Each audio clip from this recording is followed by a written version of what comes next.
evening, everyone. Welcome back to Discordant Dragons. Tonight we have a standard episode with some good friends of mine, excuse me, and a special friend of mine joining us from Belgium, of all places. Tomorrow, I had planned on streaming video game stuff. I probably won't do that because I've been invited to go on Beat of Britannia's stream for an interesting discussion in the time slot that I was going to stream video games tomorrow. So I will be making a post about that stream tomorrow when I have the link available, and you can join Bede and I over on his channel, and there might be another guest as well, I'm not sure, but we will be talking about restoration versus revolution, the pros and cons and the approaches to those things, what they mean, and why each one is valuable and what we should aim for. So it should be an interesting discussion. I'm looking forward to that, and I didn't know exactly when it was going to be, but I was informed just a little while ago that it would be tomorrow. So you can check my social media for that, and of course I will be posting about it. And of course I do have a morning walk video scheduled for tomorrow as well, so you can check that out at around 8 o'clock in the morning tomorrow, Eastern time. So with that being said, let's start Discordant Dragons. Let's bring on the featured guest for the evening, Mr. Christopher Evrard, returning again from Belgium. Good evening, sir. Hello, thank you very much. Please don't nuke my country. I know Brussels is shit. We also have from another country, Mr. Ginger Monster returning. Welcome from the UK, sir. Hello. Please nuke my country. London is shit. And from another Commonwealth country, we have Ardent Party from Newfoundland. Welcome, sir. Hello. Please nuke my country. London is shit. I am from Canada. Please to nuke, please. Please to nuke, sir. I have started a trend. And of course, we have 3 of 12, my co-host. Welcome tonight, sir. Please, I will nuke your country if it's shit. Good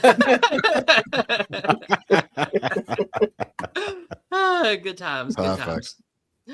Well, gentlemen, tonight we have 5 dragons like normal, and to show that I am a hybrid content creator, because I want to cover video games, I will be weaving in gaming, electronics, and technology topics into the usual politics, culture, and culture war topics. So, starting with tonight's stream. So, a couple of the dragons will be about video game related stuff tonight, and we will talk about it in a cultural view, through a cultural lens. So, hopefully, that will be fun for the viewers, and you guys can all enjoy that. So, before we get started, though, is there any volunteer to be party leader tonight, or shall I crown someone? I'll claim it. All righty. Well, there we go. Ardent was the first That's to say right. something. The big bald Always guy a is on top. Canadian. Always a Canadian. It seems I have to start the virtual cam again. I thought I had Oh, no, I'm the bottom again. No offense to you, I always put the co-host down at the bottom. It's not a you thing. It's even if it's Newsfist instead of you, I put him at the bottom too. That's just how I do it. It's That's just just a how I do it. maintaining dominance thing 3. Yeah, and I slide the special guest under the leader if the special guest isn't the leader and Ardent Party is the leader. That's just how I do things. So why does it matter? Who is party leader? Because, as you might know, the party leader is the one who has to choose the dragon or nominate a party member to choose a dragon, and whoever chooses the dragon is the first one who has to answer the dragon's question after we watch the video or read from the article. I hear clicking. Make it stop, whoever it is. Thank you very much. So, Mr. Ardent Party, you are the party leader. What will... Oh, wait, no, wait. I have to read the dragons. The red dragon tonight has Mom of War. The green dragon has Devs and Diffs. The black dragon has Don't Get Fooled Again. The white dragon has Guns, Guns, Guns. And the blue dragon has Touchstones. Mr. Ardent Party, you are the party leader. What will be first, sir? I feel a sense of my trans-Americanism coming out, and I want to go with guns, guns, guns. Okay, good deal, good deal. All right, that would be the white dragon. Yes, yes. All right. There we go. We now go over to. I would like to thank Violence's Life for sharing this article with me. She shared this with me about a week or maybe 2 weeks ago, and I decided to run with it tonight. West Virginia introduces bill to sell machine guns to American citizens. State legislatures in West Virginia, for those of you who do not know, as legal as it is to buy firearms pretty much ubiquitously in America, there's a bunch of carpetbagging shit livery that has prevented us from buying certain types of military weapons, including machine guns, even though I feel like that is deeply anti-American. But that is the case in all of the United States now. But West Virginia has a plan. So here we go. State legislatures in West Virginia have introduced a bill authored by Gun Owners of America, which would authorize the state to sell machine guns to citizens. Currently, newly manufactured machine guns are banned for civilian ownership thanks to an amendment slipped into the 1986 Act. It's a despicable piece of legislation known as the Hughes Amendment, named for Representative Shitbag Mr. Hughes, a Democrat from Jersey. This amendment banned all civilian ownership of machine guns made after 1986.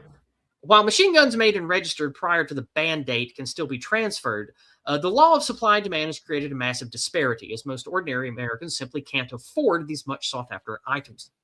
Interestingly, the language of the Hughes Amendment specifies that the machine gun ban does not apply to the government, which includes state and local governments. Here's the subsection.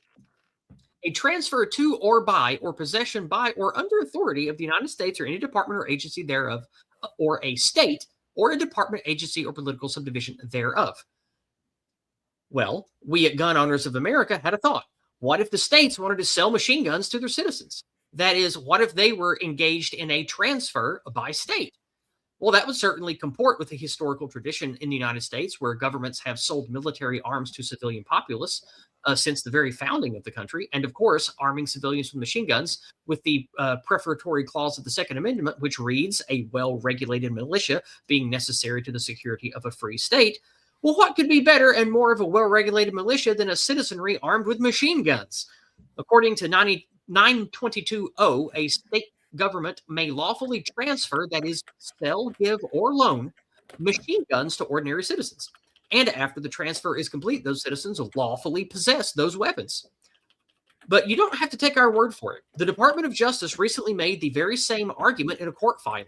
The case is State of New Jersey versus Bondi, which is being litigated in the U.S. court, the U.S. District Court in the District of Maryland.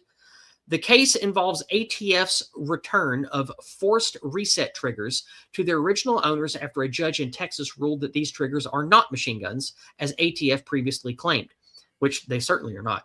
A forced reset trigger, or FRT, is a device that, well, okay. Not everybody's American. Let me go through this. A forced reset trigger, or FRT, is a device that increases the fire rate for semi-automatic rifles by, like the name entails, forcing the reset of a trigger so that the shooter can pull the trigger more quickly and thus fire more rapidly. I'm sure everyone has heard about bump stocks by now. This is just a different version of that. These FRTs were at one point classified as machine guns because the ATF are, faggot shit libs, and they hate us. They're anti-white cunts. Of course, anti-gun jurisdictions didn't like that. So they sued to prevent the return of FRTs, blah, blah, blah. In a filing in the case, the Department of Justice defended its return of FRTs. The DOJ argued that even if FRTs were machine guns, the ATF could still give them back to their owners because federal law doesn't apply to the transfer of machine guns by the government. So there we have it. We basically have found a way to, if your state legislature plays ball, you can buy fully automatic heavy machine guns as an American citizen if your state is willing to do it. So that is freaking cool. So let's go to the White Dragon, shall we? Which is this beautiful queen here. The White with us tonight is the oldest elder of her clan and just recently celebrated her 1,000-year reign as clan matriarch and provincial queen of her imperial world. She enjoys learning about the cultural differences between groups and is fascinated by Earth and its many different ethnic groups with wildly differing cultural expressions. She chose a story tonight about the United States because of how fervent the Americans believe in their right to self-defense. Her question tonight is this, and comes to you first, Ardent Party. What rights do you believe are God-given and self-evident? Why do you think these are important to enshrine in society? Oh, well, that's potentially a fairly long list, though. Well, pick one and go with it. Since obviously the right to self-defense is a big one in America, I thought this would be a good discussion starter point. Yeah, that was what I was going to say. Like for the context of this question, definitely the right to self-defense, the right to bear arms to defend yourself, your family, your country, your community, what have you. Also, the right to arm yourself as you see fit. seems to me something that should be much more common. Do I think they're important to enshrine in society? Absolutely. So Lost my why? train of thought now. Okay. The more than anything else, you have to have the ability to offer some form of, for sake of a better word, realistic resistance to government overreach. There should be some mechanism that says to the government, look, if you do this, it is very possible you may have pissed off your citizenry to the point that they decide to act against you in a very physical way. I mean, it does go back to the adage, governments should be absolutely terrified of their citizenry, at least in a civilized society. Yeah. To build on that, other rights I think are God-given, should be free association, free expression, things like that. Absolutely free speech. And again, we're coming back to the point where if you want to be able to have free speech, you have to have the means and the way to defend it. Something we saw with the truckers convoy, which is, believe it or not, 4 years ago now,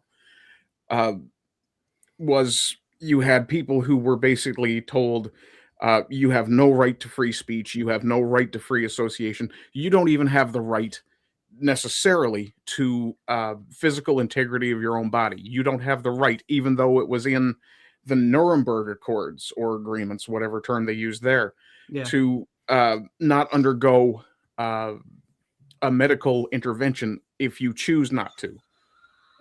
Though, of course, they'll play the, oh, well, no one forced you to take the vaccine. No, of course not. It wasn't forced. I mean, it was only lose my job and be poor.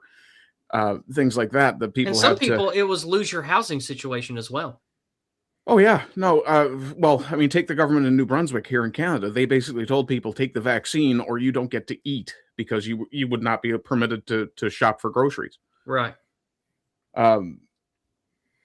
Yeah, one of the things too with the Second Amendment, especially in the U.S., and things like FRTs, which, I mean, I absolutely love the innovation behind an FRT. What it basically does is turn your body's mechanics into a means by which you can fire more rounds, because while it technically does reset the trigger and allow you to fire more rounds, what it's actually doing is tricking your body into thinking you're still pulling the trigger only once. And that kind of innovation, if you make, well, for example, here in Canada, with the gun control system that we have, you basically cripple the ability to innovate new devices, new things like that. So, yeah, I mean, those rights for sure. I mean, the free association right is a big deal. Look at Return to the Land, for instance. Mm-hmm. Anyway, yeah, I'm going to start rambling if I keep going, so I'll let someone else take it. Okay. Well, who else wants to take a stab at this one? It's a pretty open question, so be focused. I have a question for the. Oh, go ahead, Chris. Let's let Chris talk. Yeah, sorry. It's just a question for the non-free people of the world.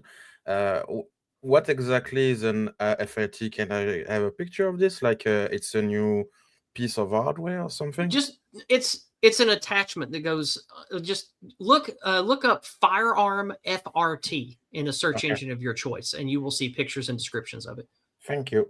Yep, no problem. I can actually give a fairly simplistic explanation of it. I would rather not. I would rather talk about not guntism. I would rather talk about rights and why they're important. Okay, in that case, I'll explain it to you afterwards, Chris. No. I'm just thinking and searching because I'm like, I don't know shit about this.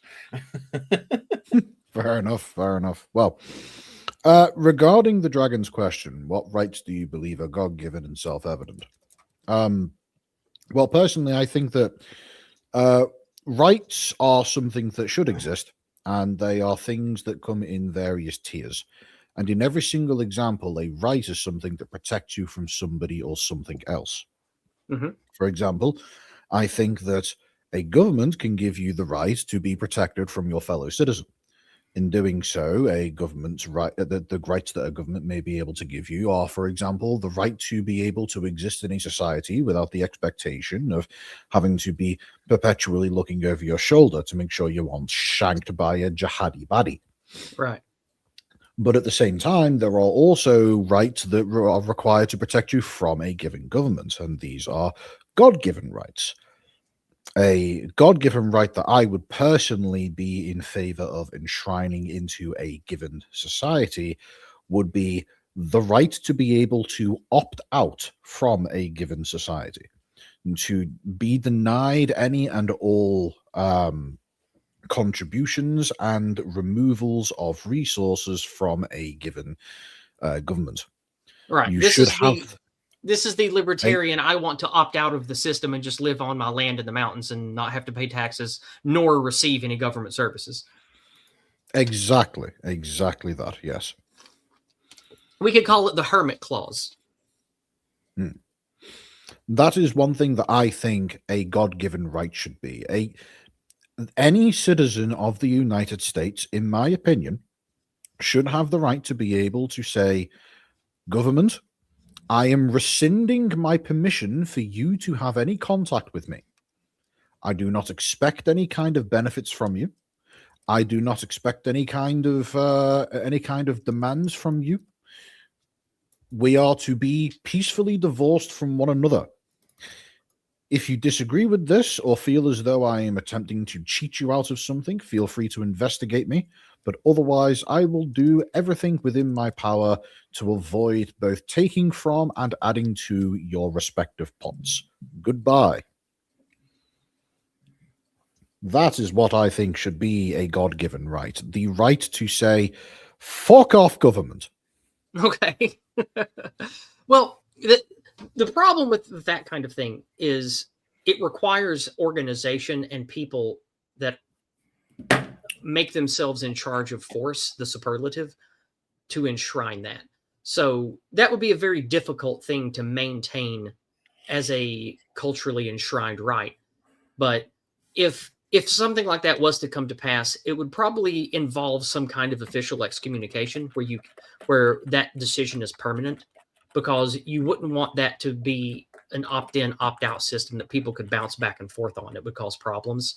So it would probably be like some kind of willful excommunication where you're like, I want to revoke my citizenship, but you can only do that once. It's not like you can come back. That's probably how that would work out. That's probably how that would play out. Would you still accept that if that was the case?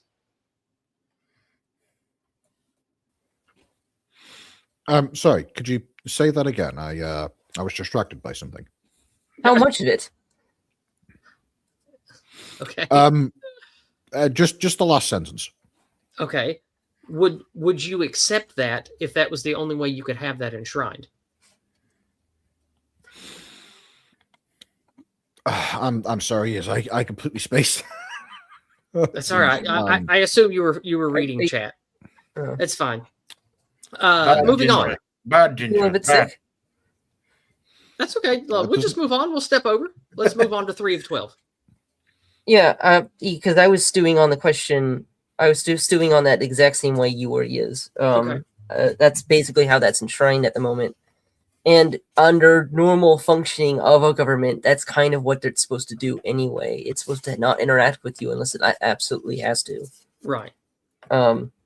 Seeing as basically the only time a cop shows up at your house is when there is probable cause that you might have caused a crime, or that they have a warrant for your arrest, essentially. The rest of the time, they don't talk to you. And if they do, they try to make it really discreet. Like sending you letters in the mail. They try not to just text you, right? Because that's a bit of a breach of your personal life. But yeah, like they'll send letters to your house and stuff like that. To get back to the question, I would argue that the way that you described it was actually as a positive right and not the other way around, not as a negative right, because so negative rights detail rights that you would have through inaction, like owning property, freedom from violent crime, freedom of speech, stuff like that. Right. They Negative require rights, no. it's like Negative rights Right. protect your rights to not be messed with, basically. Yes, they require no action from you, and they require no action from anyone else. Essentially, as long as everybody leaves each other alone, they're essentially not violated, which is why some people view negative rights to be the only kind of rights, especially considering positive rights as a concept wasn't even defined until 1979. And that's a good way to basically expose essentially Marxist double speech anyway, because if they require action from someone else, they aren't really a right. They're someone. It's the state basically giving someone an obligation to do something. Say great examples of this are right to counsel, police protection, social and cultural rights such as food, housing, public education, employment. Basically, the government has to give you these things. The government has to act to fulfill these. And since resources are not infinite, if there is some sort of major calamity and say there's a famine and food is considered a right and they can't give you food, that means the state just violated your rights even though they had no choice in the matter. One might argue that they could be seen as negligent if you want to soften that, but usually that's not how that's seen. When a government violates your rights, that's kind of seen as that's criminal. What they did was wrong, and it needs to be made right. So yeah, obviously this is an attempt to abuse government power. So I believe negative rights are the only real kind of rights, Lockean rights. And why do you think it's so important to enshrine these in society and keep them alive? So that people can go about their lives unmolested. Life, liberty, and the pursuit of happiness, which is basically what most people want. It's really all they want, right? And I personally think that is what a government should do, because that's how you have a successful burgeoning country, is you allow people to do that. I mean, that might not work for Jeets or the Chinese, but it works for us. That's why it's good for us. It comes down to what your culture thinks society should look like, really. And if a Jeet believes that society should exist for them to scam everybody, then they won't agree with this. And frankly, I consider morality objective. I believe that there is a right and wrong, and it's measurable. So I believe that the Jeet is immoral, and that their ideas on what government should do are illegitimate and should be ignored, especially considering they have their society and I have mine. In my society, it will be run this way.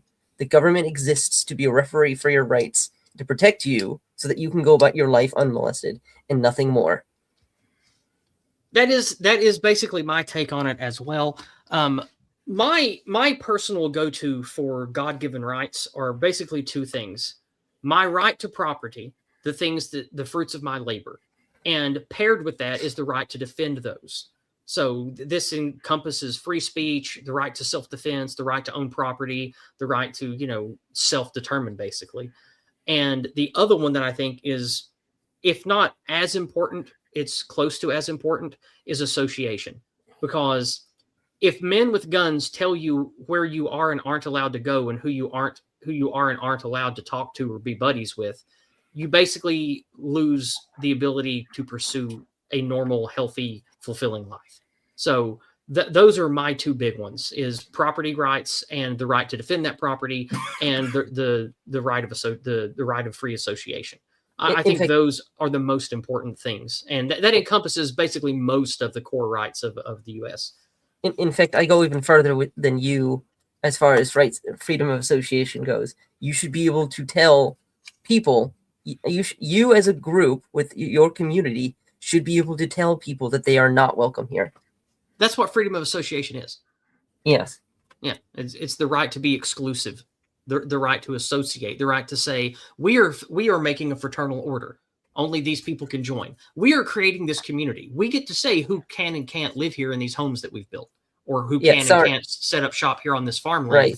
It's my property and my clan's work. This is the fruits of our labor. We get to say who can and can't associate, who can and cannot associate with us. That's rights of association. Sorry, when you were talking about the men with guns telling people where they can and can't go, I couldn't help but think of the government forcing integration. Well, you mean forced desegregation in Tennessee? Yeah, I keenly remember that. Yeah. That was in my Tennessee history books, and a lot of people here are still salty about that. Black people too, by the way, because there were a lot Yeah. of blacks that had their own thing going, and that got shut down as well. So they got done dirty too. But now that we know what we know, I think that the harm done to blacks that's just collateral damage for hurting white people. Yeah. But I think I've been succinct enough. Yeah, sure. Yeah, that was my take on it. And the reason why I think these things are important is because when you lose men of character and men of means, when you lose them at the top echelon and you only have shitheels and conniving foxes and anti-white oligarchs and globalist money grubbers, when those are the only people in charge, they don't enshrine these wonderful things that allowed us to be a great place. They don't protect that. If anything, they work directly counter to it because it's bad for their goals. And so it takes effort and sweat and blood and dedication and generational cohesion to keep rights like these enshrined in society. And I think that's why, going back to the early 1900s, the family bond and the bond of church and the bond of ethnic cohesion are the things that were attacked first, because they knew they had to break the link in that chain to take those rights away from us, or we would fight them, because men and women both back then still believed in those things and were cohesive enough to resist. That's why the subversive mind poison had to loosen those bonds and eventually break the chain, because that was the only way they could defeat that. That's the only way they could take those rights from us. Indeed. Yep. So that's my take on it. And I will remind everyone, don't use the phrase gun rights. That's stupid. That's a dumb phrase, because guns are tools. They don't have rights. You don't have hammer rights. You don't have ladder rights. It's your right to self-defense. It's your right to protect your property and your loved ones. Your right to defend what is valuable to you. That's what the right is when it comes to guns and stuff. So just keep that in mind. Keep that in mind. It'll make you sound much more intelligent when you argue this stuff. It's your right to self-defense. So let me check paid chats here. I know we had one come in on PayPal already. Let's see. I see Potemkin over there on Odyssey. Good to see you, buddy. We have we got Teabagging Therapist and my buddy Ben over on Rumble. Good to see you guys. And we have a bunch of you regular lovelies on YouTube. Good to see you. There's almost 50 here already. That's good. All right. So Mr. Christopher Evrard, who is with us in chat, graced me with $10 on PayPal. Thank you so much, Chris. And he says, I heard you know a great Belgian fantasy writer. Please tell us more about him. And please make sure to compliment his magnificent beard. That's a good one, Chris. That's good. Well done. And yes, Chris does have a magnificent beard. It's even bigger than Ginger's. I have seen it. Christopher's beard has demasculated me in terms of beard scale. I would describe Christopher's beard as worthy of a dwarven warrior. Yes. my beard is bigger than some people's head. Yeah, it's cool. All right. So we'll drop the banner, and that was the White Dragon. So we will bring back up the topics for the evening. We started with guns, which leaves Mom of War, Devs, and Diffs, Don't Get Fooled Again, and Touchstones. Ardent Party, you're the party leader. What will be next, sir? I will pass the next choice off to 3 of 12. All right, 3. Ball's in your court. What will it be, sir? Let's try Don't Get Fooled Again. Okay. This is the main event for tonight if you are here for news and politics. Going to the Federalist. Trump said we, quote, obliterated Iran's nuclear program, unquote, last June. So why are we about to go to war with Iran? The administration's justifications for action against Iran keep shifting. Why can't we get a straight answer? Last June, of course, we were told that the nuclear facilities were with the coordinated airstrikes with Israel. President Trump boasted that Iran's key nuclear enrichment facilities have been completely obliterated. In the ensuing days and months, Trump repeated this claim, using the word obliterated. In August, he said, we obliterated. In October, he said they don't have a nuclear program. It was obliterated. And even in December, he said we obliterated their nuclear capability. He said the same in January multiple times, even claiming we'd obliterated Iran's enrichment capability. And as recently as this month, meaning February, Trump repeated the claim totally obliterated. So if that's true, if we did totally obliterate Iran's nuclear capabilities just 8 months ago, then why are we about to go to war with them now? After all, the justification for U.S. airstrikes on Iran has always been that we cannot allow the regime in Tehran to obtain nuclear weapons. Most Americans agree with that, and it's easy to understand why, but we were assured over and over again for months that the nuclear program in Iran had been totally destroyed. Now the administration is suddenly saying something different. During the State of the Union speech on Tuesday, President Trump accused Iran of restarting its nuclear program and working to build missiles that would, quote, soon, hashtag soon, be able to reach the U.S. Really? How is that possible if it was utterly destroyed just a few months ago? And if we didn't actually destroy Iran's nuclear program, then when is the president going to come out and admit that? The American people aren't idiots. Well, okay, most of us are. And we can handle the truth. Just tell us that the strikes last June weren't as effective as first believed. And that's why we are now giving Iranians ultimatums again. If it was true, if we did obliterate Iran's nuclear facilities as thoroughly as Trump claims, then when is the president or someone from the administration going to come out and explain the justification for going to war with Tehran now? Don't tell us it's about the nuclear facilities we destroyed. What is the real reason? So that is the question for tonight. Let us move now to, this was the Black Dragon, right? Let me see. I think it was. The black was Don't Get Fooled Again, right? Yeah, that's the Black Dragon. We will go to this handsome gentleman, this handsome gentle Drake. The black with us tonight is a well-respected statesman who is known for being brutal when necessary, but always fair, and runs his district of a core empire world with great efficiency. His knowledge of Earth is mostly through the lens of geopolitics and warfare.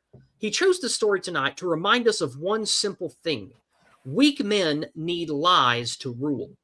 And our world is governed and led entirely by weak men. Do not be fooled by the lies of shitheels and cretins. His question tonight is this, and comes to 3 of 12 first. Why do you think the U.S. is attacking Iran? And do you think Trump even has a say in what's happening? Because he lies to us like a shady salesman trying to cover something up. Well, there might be things you don't know, Yiz. I've watched a bunch of documentaries on the history of the Iranian regime, and honestly, it's just a complete failed state, and it has been for decades.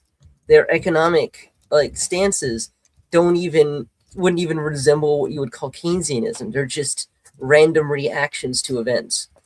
The Iranian central bank, too, despite the fact that the whole point of the regime is the endless fight against the Jews, they've had a central bank that's printed money like it was going out of style since the 80s. They have regular hyperinflation from events. They're sanctioned by the whole world over because of their, one, provocative nature, and two, the fact that they, violate every agreement they've ever been a part of. Yeah, exactly. They've been under sanctions since the 80s. They've never been a functional state. They have that shadow fleet that moves oil around. That's basically their only major source of income because they destroyed all their others. They don't produce any products that any other country would want to be a part of. They wouldn't want to buy. So, and even then, China and Venezuela and Cuba and Russia working with them, essentially they were a part of an alliance of our enemies that was brittle, barely functioning, and had to operate on subsidying each other so that they wouldn't internally collapse. The second that the United States started taking down the oil tankers from Venezuela, well, where did that oil come from? Well, it came from Venezuela, but it also has to be mixed with Iranian gas in order to hide the source of either it being from Venezuela or it being from Iran. They work together to keep their economies propped up. So with that understood, this network has been disrupted. They went through more hyperinflation. It got to the point that even basic supplies like water can't be bought and put into stores and sold to people, and the merchants can't survive without a markup. They can't even Okay. get it in anymore. So Essentially, how does this lead to us needing to go to war with them and kill people? well, because Trump is smart enough to see them as a potential trading partner, among other things. I don't buy that. I'm not Well, buying that. Well, at the very least, the protests that have started because of this have given the United States quite the opportunity. The regime is at its weakest. It needs that extra push. It needs its government's buildings flattened and its leaders destroyed so that the people can take it over. But that's not what happens. Like, we know that's Well, not it is what happens. What do you mean you know that? We know from watching history and from knowing what happens with regime change, it's not the people that rightfully take over the country. It's never that. It's always someone else ready to take over who's being funded by another power player. That's how these things work. Okay, well, they better be willing to kill these people. That's the only way to look at their country back. So you think that out of the goodness of his heart for the poor downtrodden Iranians, that's why Trump wanted to blow up. Well, there's always something to be gained, of course. I'm not that naive. But I still think it's a good thing. And I still think this was the time to do it. Like, it only makes sense. I think, like, the 3 to 12, protests. I like you and you're a friend of mine. I care for you. But I think that's a terrible take. And it sounds like some basic bitch Fox News slop. I don't buy that for a I second. don't watch Fox News. I'm not saying you do. I'm just saying Right. Well, no, I know what you're getting at here. You think it's a superficial take that comes from, say, media narratives. yeah, that's what it feels like to me. Like, I don't think any of that of what you just said has anything to do with the powers that be deciding to do what they did. Well, I still think that the guy in the administration that was claiming that Iran is like a week away from nukes is absolutely lying. He's full of shit. Okay. That, and I also think that they were truly obliterated. What I think is that the regime started from scratch, and that is on track with everything they've ever done since the 80s. No matter what, no matter how bad things get, they always have money to put in the nuclear program. It is the one thing they care about. It is the one thing they intend on finishing. And in the end, there's no way to know. Yeah, I think that's probably even because the leaders think that's their only way to have a real bargaining chip or a way to have a seat at the table. Because sure. Look what they're right beside of. I mean, it's just, and again, I'm not standing for Iran. I don't care about them at all. No, I'm not advocating for Iran either. Saying that that's probably why they do it. And even if they're crazy enough to actually just launch it at Israel, all things considered, right? What's the chances they even get it right? What's the chance they even get functional ICBMs? Yeah, who knows? Because 90+% of the planet doesn't have nukes for a good reason. It's very hard to do. It requires years of tinkering and testing. And it can go disastrously wrong. Yeah, it's also illegal to test in most places now. All nuclear testing, like pretty much from the 70s onwards, has been all underground in dugout facilities. They're not the Soviet Union. They don't have the money, the people, the resources. And there's plenty of pressure on from the world on them to not do that if they were doing it. If Iran ever engaged in detectable nuclear testing, it would have already been over with. They would have been bombed the next day. Because who the hell wants them to have nukes? Nobody. Okay. All right. Like that, I think you can understand. That I think you can agree with, right? So, well, I mean, yeah, but they restarted the nuclear program. That's it. All right, they're stupid. Okay, they're digging up a tree that they're going up a tree that makes no sense, and they'll do that. They don't care about. Well, it's clear why that didn't the Trump say Mullahs that? don't care. Why was that not part of his address last week or whenever it was? Why is that not what we're being told? Why is he not truth socialing that out? Because he's a boomer. Okay, that's cool. Well, let's hear from somebody else. I am somebody else. You certainly are. Are you? Are you not me? I was last I checked. Hello, somebody else. I'm dead. And these nanoprobes say something else. So I have my own theory on this that is informed by things and happenings. So basically, the take that I have from all of this is that Trump is effectively being coerced by somebody within Mossad. It's quite clear to me that through the information that we have received through the release of the recent Epstein files releases, that there is something of a kind of blackmail situation that Israel has over a wide variety of people within the US. There is especially of Trump's caliber. Yes. I'm genuinely of the opinion that Trump hasn't done anything untoward. However, I am also of the opinion that Trump has a certain level of compassion to him, and that there are people that he cares about that have done things that have been untoward. And so as a result, through multiple connection points, there is some degree of blackmail happening within this scenario right now. Basically, go ahead. Sorry, I'll let you finish before I add to that. Go ahead. Thank you. My theory is simply as follows. The Jews of Israel and the Muslims of everywhere around Israel fucking despise each other. They really don't like each other. It is literally ordained within their relative holy texts to say you must slaughter the other. There is, and they also feel that way about us too, by the way. Just pointing that out. Indeed, they do. They most certainly do. The Jews are more enslave everybody else, and the Muslims are more slaughter everybody else. But the simple fact of the matter is that both of these Abrahamic religions have it within their ancient holy texts to say, fuck the foreigner, and especially fuck that particular foreigner. And the fucking goys. The end result of this, things.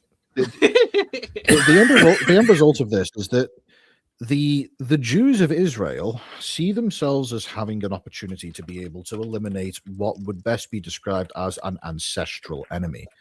Mm-hmm. They have been at war with the Muslims for countless periods of time. By the way, Chris, I believe we can hear your keyboard. I'm sorry. That's okay. The Jews have it in them a pocket Trump, if you will, a pocket America, an angry bulldog that they can sick on their neighbors over in Iran. And with all of what's happening over with the Epstein files, they finally have the means to be able to make something happen of that nature. My theory is that with Trump currently in the White House, the current zeitgeist being the way it is, Iran have basically said, no, not Iran, Israel have basically said, look, Trump, my friend, we have an opportunity here. We hate the Muzzies. You like big, shiny buildings. Help us. In fact, if you would just do the majority of the work yourself, that'd be even better, to flatten the Muzzies of this region of the world, completely eradicate them. And we just want the people gone. But you, my friend, you get the land. All you have to do is just turn that military industrial complex against our enemies for just a couple of years.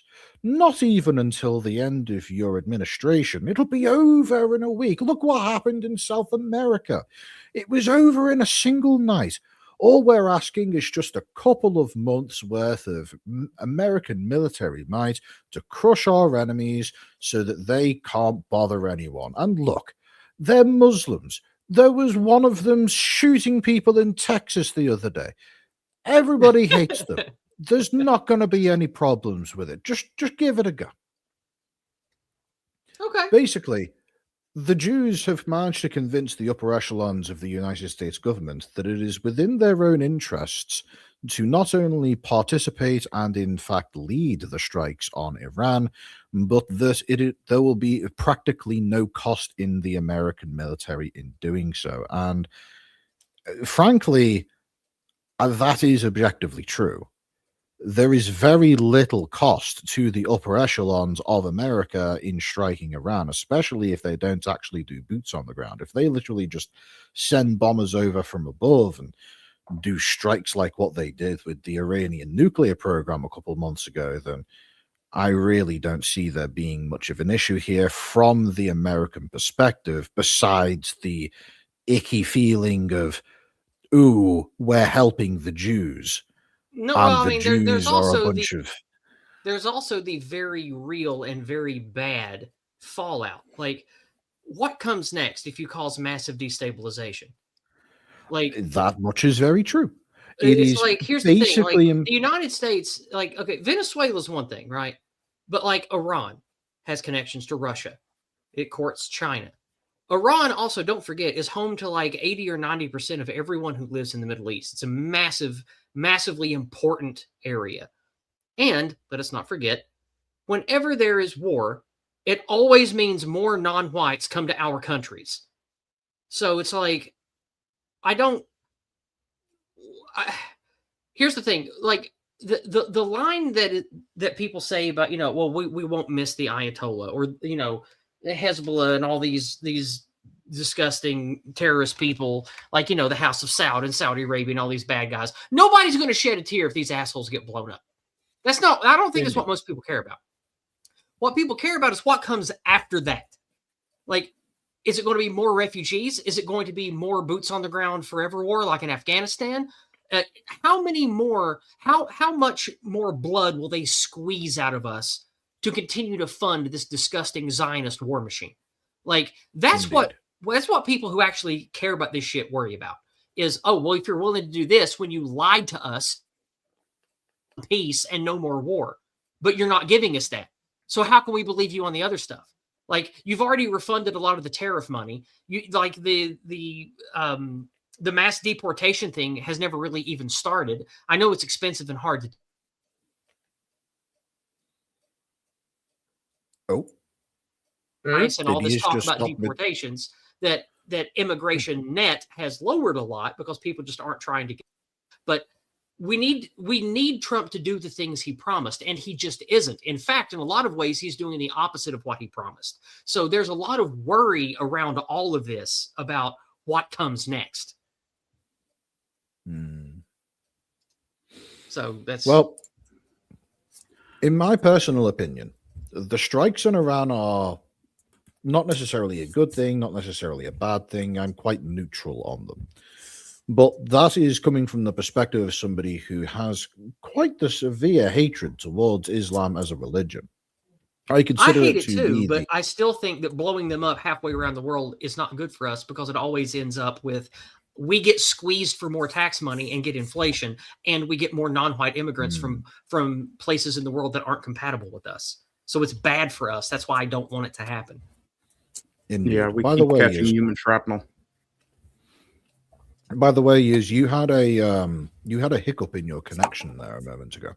I didn't even notice it. I didn't get a warning or anything. That's strange. Well, I've shared my opinion on why it's happening now. Sure. I think it's a confluence of factors which can largely be summarized as mutual benefits all round, just not for the lowest echelon of American society. Okay. Well, now, since you mentioned the lowest echelon of American society, that's where I'll jump in, because this is what's been playing through my head. Is I think part of this is to kind of encourage the American bloodthirst sort of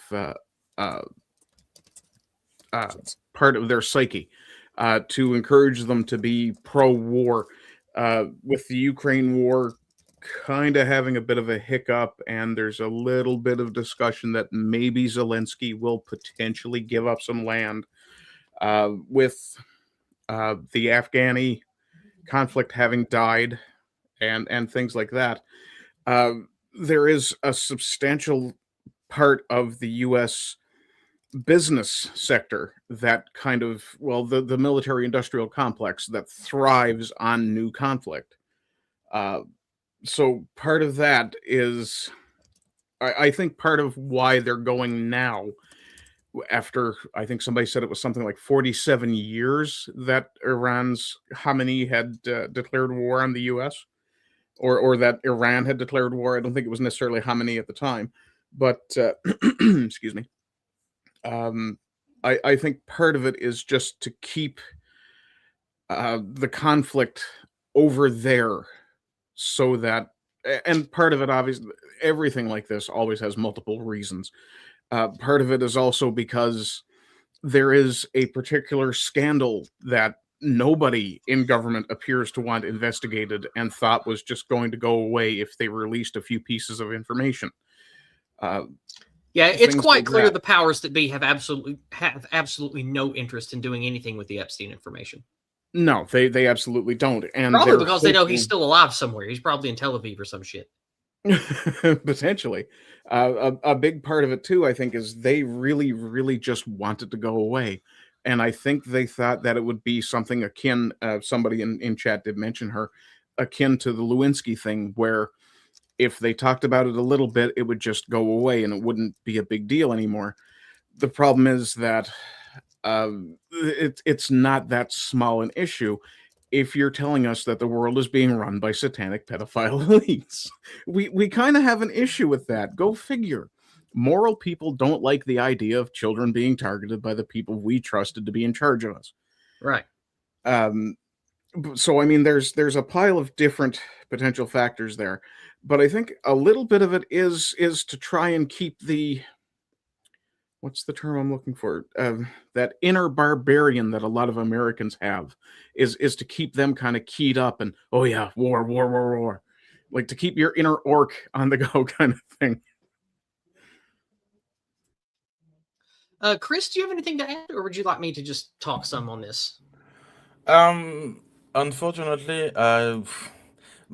most of it has already been said, and because I know geopolitics isn't your wheelhouse. That's why I just yeah, but also honestly, my take on this is that I think we'll never know why this happened and what the repercussion will be. There is too many variables, too many unknowns. That's true. Yeah, But, I yeah. often say that with war too. Like we can't ever know the full story because it's just what we like. Yeah. Us plebs will never be told. A small part of wishful thinking for me is to try to maybe, but again, wishful thinking time 100, send a signal to the Islamic population and religion that it's been enough. It's been enough. But I think it's just me wishing for some stuff. Well, my thoughts on it are as follows. This is what I was going to say when I interrupted Ginger earlier. I don't necessarily think that Trump is compromised with blackmail material or is being extorted in some way by Mossad. I think it might be Trump's genuine friendship with a lot of rich and powerful Jewish people. Because remember, he's from New York City. That is the central operation station for rich Jews in America. He's in real estate. He's been in sales. He is in the upper crust of the richest parts of America, and he's from New York City, which means for his entire life, he's rubbed shoulders with rich, influential Jewish people in America. And don't forget, there are Jews in his family. So this is why I never expected Trump to be anti-Zionist. I never expected Trump to be anything other than giving the green light to the Zionist war machine. No matter what he's ever said, I knew where his sympathies lie.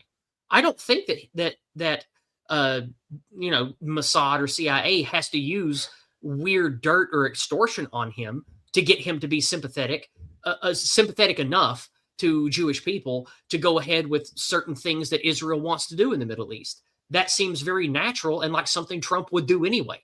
Because what do we all know about Trump? What does he love most? Being the big man, having his ego stroked, saying, look at me, look what I did, derp-a-derp-a-der, look how awesome and impressive I am. I did stuff nobody else did. And if Jews in power with a lot of money know how to polish that corner of his ego, he'll be glad to help them out and do what they want. So that's all I think it is with Trump. And the United States machine is a disgusting war pig device anyway, entirely geared around forever wars and one could even call it international Jewry, with the way that the United States has basically ran a protection racket on Europe for 50 or 60 years. Like, I don't like what America has done. I don't like my government. And I especially don't like our never-ending entanglement in the Middle East. Now, a lot of people have said, oh, well, yes, that's necessary for geopolitical posturing. And like, yeah, well, we can do that without us being a slave to Israel and Jewish interests. We could do that in other ways that we don't do. So it's like, I think that the machine is rigged in a way to where you might could even call the United States the first Jewish empire. It's to that degree of Zionist focus and Jewish control. Like, how many people in every cabinet of like the last 10 presidents we've had have been Jewish or have dual citizenship with Israel, even though that's technically not supposed to be allowed? How many times have we seen our government bold-faced lie to us about, oh, we're doing this for X, or we're not doing this for X?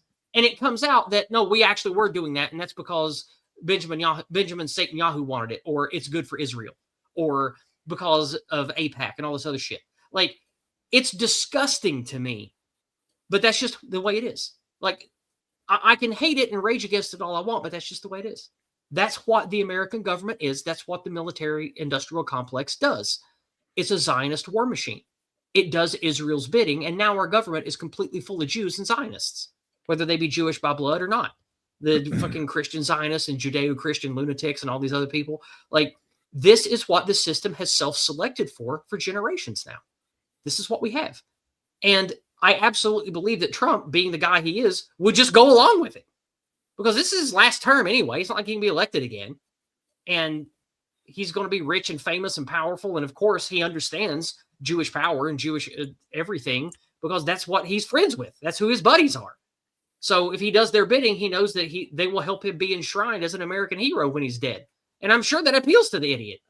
So that's my take on that, Ginger. I don't think he's compromised. I don't think that it's compromised. I think it's just how he is. It's just what he wants. Well, I did also say during my explanation of my opinion of things that there was definitely a streak of mutual interest there. I agree. I always think that it's not so much that we're a slave to them, that he's presenting things we can actually work together on. Yeah. And then he does it. Because Trump likes compromise. And I'm sure that the rich and powerful Jews around him, they tell him that there can be compromise. Some of them might even mean it. But when we look at the actual Jewish power of the world, they hate us. They exploit us. It's in their very religious doctrine to exploit us and view us as not people. And we can see by the actions of not just Satan Yahoo, but of, like, I'm sure you guys have seen the viral video of that guy with the bazillion followers going to look into that Jewish enclave in New Jersey, how they're spreading out and taking over and sucking up welfare and ruining businesses and stuff just to expand and take territory. Like, this is how ethnic enclaves and ethnic groups work in a land that isn't theirs. And it's not just because they're Jews. It's any group with mind and money and power will do that, because that's what a people does. We need to start seeing ourselves as a people again. And until we have that, we won't be able to resist this stuff. That's why I like to go free method, because Jason actually speaks to the core of the issue here. Yeah. And unfortunately, Trump does not see himself as part of a race. He doesn't see himself. He doesn't even view white people as a people. He's only mentioned us a couple of times, which, granted, is nice to hear someone say in a positive light, but he's barely even done that. So I don't think Trump sees the Americans as a white ethnicity, and I don't think he even cares about anything racial. I think that he is just a selfish individual. He's a boomer. He's a 90s Democrat. Like, we need to stop expecting that sort of thing from him, especially considering that he's basically following your advice. Don't be the villain that they make you out to be. He can act in certain ways and then just never give it any lip service. The first administration was dominated by him doing all sorts of deregulation in the background that basically he never mentioned. It's the so who's crazy block here, huh? It's been a All of while. us, clearly. Cool it with the anti-Semitic remarks. I made sure to leave my mic unmuted so that would come through. I'm glad you did. I love that. I love it when you visit. It's great. Well, we have a couple of paid chats to get to. Well, actually, just one that I see. Give me just a second. I just wanted to offer a quick comment about what we were talking about with Trump as well, if I Sure. could. I think you're right. I think he has no loyalty whatsoever to the average American person. To me, it feels much more like he has class loyalty rather than necessarily loyalty to a people or to a specific religion or a specific country. It Yeah. feels much more like he is very much more loyal to what is, I suppose we could call an emergent aristocracy rather He's than so also a much. businessman. I'm sorry, what was that, Chris? I just said that he's also mainly a businessman. Well, this Yes. this is what I'm talking about. That business, money, aristocracy sort of class that really thinks it's the ones governing the planet. I have to say this as someone who's been involved with the GOP for a significant part of his life. They have this sort of view of businessmen as being like a necessary part of the sort of social contract in America. That you have people who manage industry, and then you have the working class who are employed by industry, and you need to have both of them happy for an economy to be functional. And in Trump's head, he sees himself as both a friend of the business class and the working class, in the sense that he makes their lives easier, he makes their lives feasible, and that he makes sure that people have costs that are reasonable. But his methods of doing so are often, well, basically meant to improve both their lives through subsidies and shit. I mean, look at how he was talking about housing the other day. He was saying that housing will be affordable, and yet the prices will still be high. How is he going to achieve that? Obviously, his intention is subsidied housing. But we all know what the problems with that are.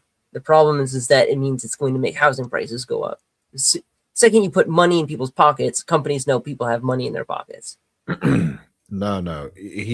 His plan isn't subsidies. It's extended mortgages. No. The mortgage is just a band-aid. He's openly stated he intends to subsidy housing. New house buyers will get $25,000 or something like that. Yeah, that's not going to work. No, it's not. I don't think it's going to work. That's a surefire way. That is a surefire way to raise the value of every house by $25,000. Yeah. Yeah, I don't think it's going to make housing any more affordable. I think continuing with deportations is the easiest way to do that, because it means that there's more in inventory. But there has been good developments on that, so whatever. Yeah. I mean, for sake of that's interesting, but for sake of time, let's move on because we have other things to talk about, and I have to read this paid chat here over on Entropy. Stumbling, good friend of the channel, longtime supporter, Stumbling for $5 has a funny for us here. He says, "I have seen the intel on Iran. They have advanced technology, including land-to-air textiles and a blue WMD voiced by Robin Williams." I'm sure that's a Genie reference. That's good. That's good. It is. That's a good reference right there. All right. Well, we'll bid adieu to the Black Dragon. I want the parakeet. Thank you, Stumbling. I appreciate it, friend. Thank you very much. All right. So we go back to the topics now. We just did Don't Get Fooled Again. And yes, that is a reference to the old Who song. I think that came out in 71, 72, something like that. It's an old Who song. I like that song. One of their greatest hits. That leaves Touchstones, Mom of War, and Devs and Diffs. Ardent Party, you're the party leader. What's next, sir? Just for the sake of making it seem like I'm being chaotic, we will go with Christopher next. Okay. Okay. I like the Red Dragon, so I'll go with Mom of War. Okay. Mom of War it is. We're going to go over now to Game Rant, which I know nothing about as a site, but I found this article. New God of War Pro Tag leaked by Insider, and it's not Kratos. A recently spotted LinkedIn profile may have just hinted that Cory Barlog's long-rumored next project is in fact another God of War title, albeit one that doesn't feature Kratos as the primary pro tag. Instead, leaker Nate the Hate claims that the next God of War will see players assume the role of Faye. After directing 2018's God of War, Barlog handed the reins of the sequel over to Eric Williams, with the pair announcing the directorial shift. The directorial shift during the September 2021 PlayStation Showcase. While Williams led the change of God of War Ragnarok, Barlog was busy working on a mystery project, one that still hasn't been officially announced. There have been plenty of rumors over the last few years regarding what Barlog's next project could be, ranging from an all-new IP set in a sci-fi universe to a new God of War game set in a different mythology. One of the more substantial rumors surfaced in July 2025 when renowned industry insider Jason Schreier claimed that his project was not a new IP, but it might feel like one. And then here we have the tweets about this. 8 months later, Schreier's claim may have received some supporting evidence.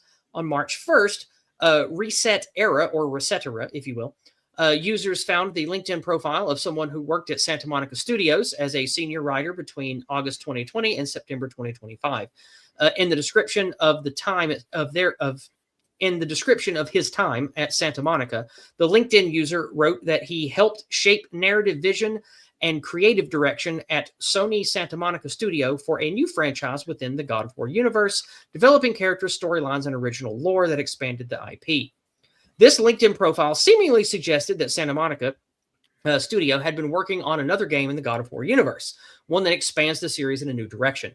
While the profile description never mentions him, many Reset Era users believe that this post refers to Cory Barlog's next game. Many users have also pointed to Jason Schreier's recent Bloomberg report as a sign that Santa Monica is in the process of expanding the God of War franchise, with the insider stating that Sony wants God of War to, quote, to be, quote, its own smaller version of the Marvel Comics universe, end quote, capable of supporting sequels and spin-offs. Oh boy. And so, a few hours after the Reset Era thread went live, well-known leaker Nate the Hate quote tweeted the report on the thread. In the X post, Nate the Hate claimed that Cory Barlog's next game will indeed be set within the God of War universe, and that Faye will be the game's lead character. Nate the Hate also claimed that its gameplay will differ from that found in the God of War Norse duology, with it putting an even greater focus on action. According to Nate the Hate, this new God of War game will be revealed this year and launch in the first half of 2027. So now, let's go to the Red Dragon. The Red with us tonight has learned a great deal about human passion and interests from his spirit-bonded warrior human. In the last century, he's taken to reflecting on the human element of his spirit now that his bonded warrior has passed on, and he's thankful for people like us who will humor him. He chose a story tonight about gods, magic, fate, and other relatable things through the lens of gaming to ask us this. And it comes to you first, Christopher. Can female characters be satisfying action or war heroes? Why or why not? If so, name examples in fiction and explain why they are as satisfying as male equivalents.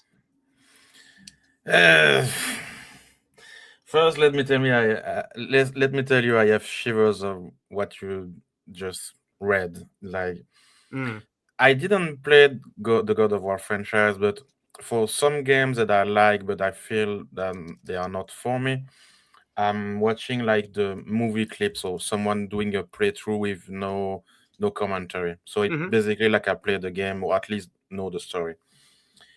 The new God of War game are not actual God of War game. Let me tell you, even if I didn't play them.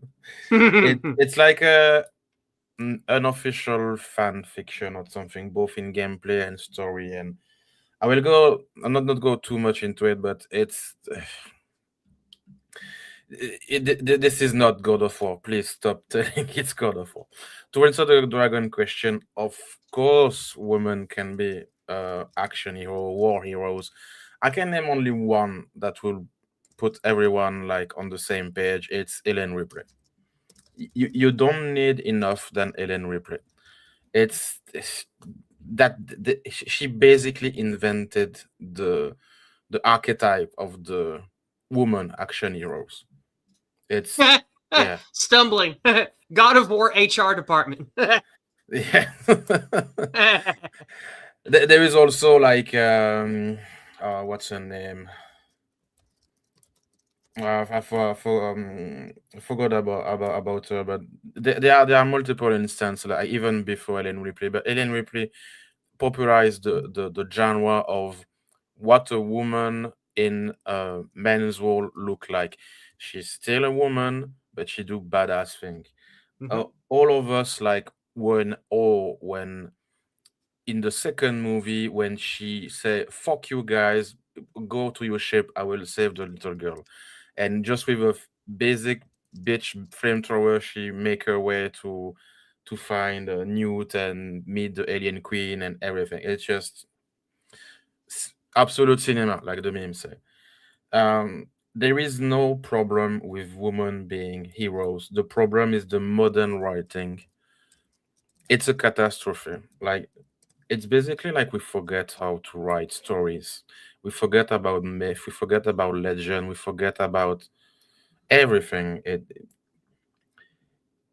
How to make a story is both egotistical and altruistic. But today they are just going for the egotistical thing. They forget that, oh shit, it must be enjoyable by other people. So this is my answers, and I still love woman character that are just excellent. I don't remember the name, but there is one Star Trek captain, a woman captain that was just genius. I forgot her name.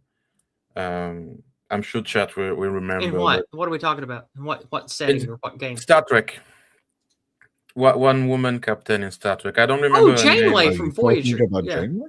Yeah, Janeway from Voyager. Yeah. Yeah, Ezri Dax is apparently a captain in Star Trek Online now as well. Dax is a captain? Is it still the same host? Still the same host body? Yeah, it's still Nicole DeBurr playing. Okay. She actually voices the character. Oh, it cool. Takes place in 2411. Yeah, I remember 3 of 12 telling me a lot about that game. Apparently, it's really good. Yeah, it's the real canon of Star Trek in that time period. You should ignore Picard. Yeah. So and even to speak about Star Trek, like the Queen of the Borg, she although like it's a villain, but she's just terrifying. When I watched the movie when I was a kid, she was pure evil to me. Yeah, I've never liked Janeway. I like that actress. She's funny and clever, and she's a good actress. But I hated her as Captain Janeway. I hated that character. Yeah, I'm sorry. I liked her. I thought she was badass. But of course, there is like Lara Croft. There is Bayonetta. There is well, other heroes.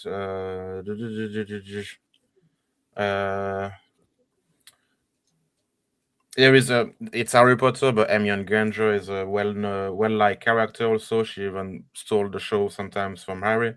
So yeah, there is plenty of ways to do woman action heroes. It's just that today in the mainstream we push slop. That's basically it. I have an opinion on the matter. Please. Yeah. As far as I'm concerned, a person cannot simultaneously exist as a hero entity and also as a person. In order for a person to be a hero character, they need to give up a sufficient quantity of themselves in order to fall into that archetype. As a result, I would say that the primary issue with trying to make female characters into heroes is that the current zeitgeist of politics is incapable of creating a female hero simply because they refuse to allow the female character to stop being a woman. Yeah. For a female to become a hero, the female needs to stop being a woman in the same way that a man needs to stop being a man. In order for this to happen, the things that make them function in society as a man or a woman must leave the character in order for them to fill in the archetype of hero. As a result of that, you can have female heroes, like, for example, Ellen Ripley. You can have Samus Aran from the Nintendo franchise. You can have Lara Croft. You have Lara Croft. Samus Aran was going to be the one that I bring up later. That's always been my favorite female hero. Indeed. And all of these she doesn't fucking talk. She shuts the fuck up. Yes, she shuts the fuck up and she gets the job done. She isn't a woman when she's being a hero. She is being a hero. And she fights a giant pterodactyl. That's awesome. Yes. Modern day writers are not capable of divorcing the concept of female and woman, and so therefore they always create a hero who is also a woman. And the fact that they try to achieve both means that they ultimately achieve woman, Right. and it fails every time. There's a Steam game. I play a lot of small dev and indie games because I hate AAA trash. And several years ago, there was a game I found on Steam and got it for a few dollars on a bundle sale, or I should say a sale event. And I think it's called Sinuous Curse or something like, or Sinuous Burden, something like that. Sinuous Hellblade. Yeah, that's it. And I liked that game because it's the main character is a girl, and she is questing after what happened to her brother. She's young, she has basic combat training, and she's heroic because it is like spirits of ancestors and magic working through her. And she's not written as some badass girl boss. She's written as a weak, put upon person who has to do dangerous, heroic things because that it just has to be done. And she's driven by good emotions to have to do dangerous, crazy, heroic things. And the game is sort of about unlocking heroic traits in yourself when you don't think you should have them, like going through a hero's journey, testing yourself, feeling like you're out of your depth, but you have to do it because no one else will, that kind of thing. And I think that if you play it right, a female in that situation can actually enhance the narrative because she knows that she's weaker. She knows that she's not a big, strong man like her brother, who was like a big 6'8" brick shit house that could, cut horses in half and shit. So like I really thought that the female character in that game actually enhanced the narrative. And I think that you can do female characters well. And I think that we've seen a lot of examples of that. It's interesting that the Ripley character is often a go-to in Aliens and Alien for being a well-written hero. Interesting story that the original concept of that story, the survivor hero person Ripley was actually written to be a male. It was actually a male character. And I don't know where it happened in the creation of the original Alien movie, but why it was decided it would be Sigourney Weaver. That's not quite true. The character. Oh, that's what I read. Why is that not true? Tell me how I'm wrong. I've heard a slight difference on the story. My understanding of it is that the character Ripley was explicitly not written to be either male or female, and that the gender of the character was eventually settled upon when the actress Ripley was chosen. Oh, okay, never mind. All right, I must have had that wrong. I haven't read about this in many years, but regardless. I have another comment. Yes, real quick, let me finish on the Ripley thing. I was about to make a point. Then it's all you. Okay.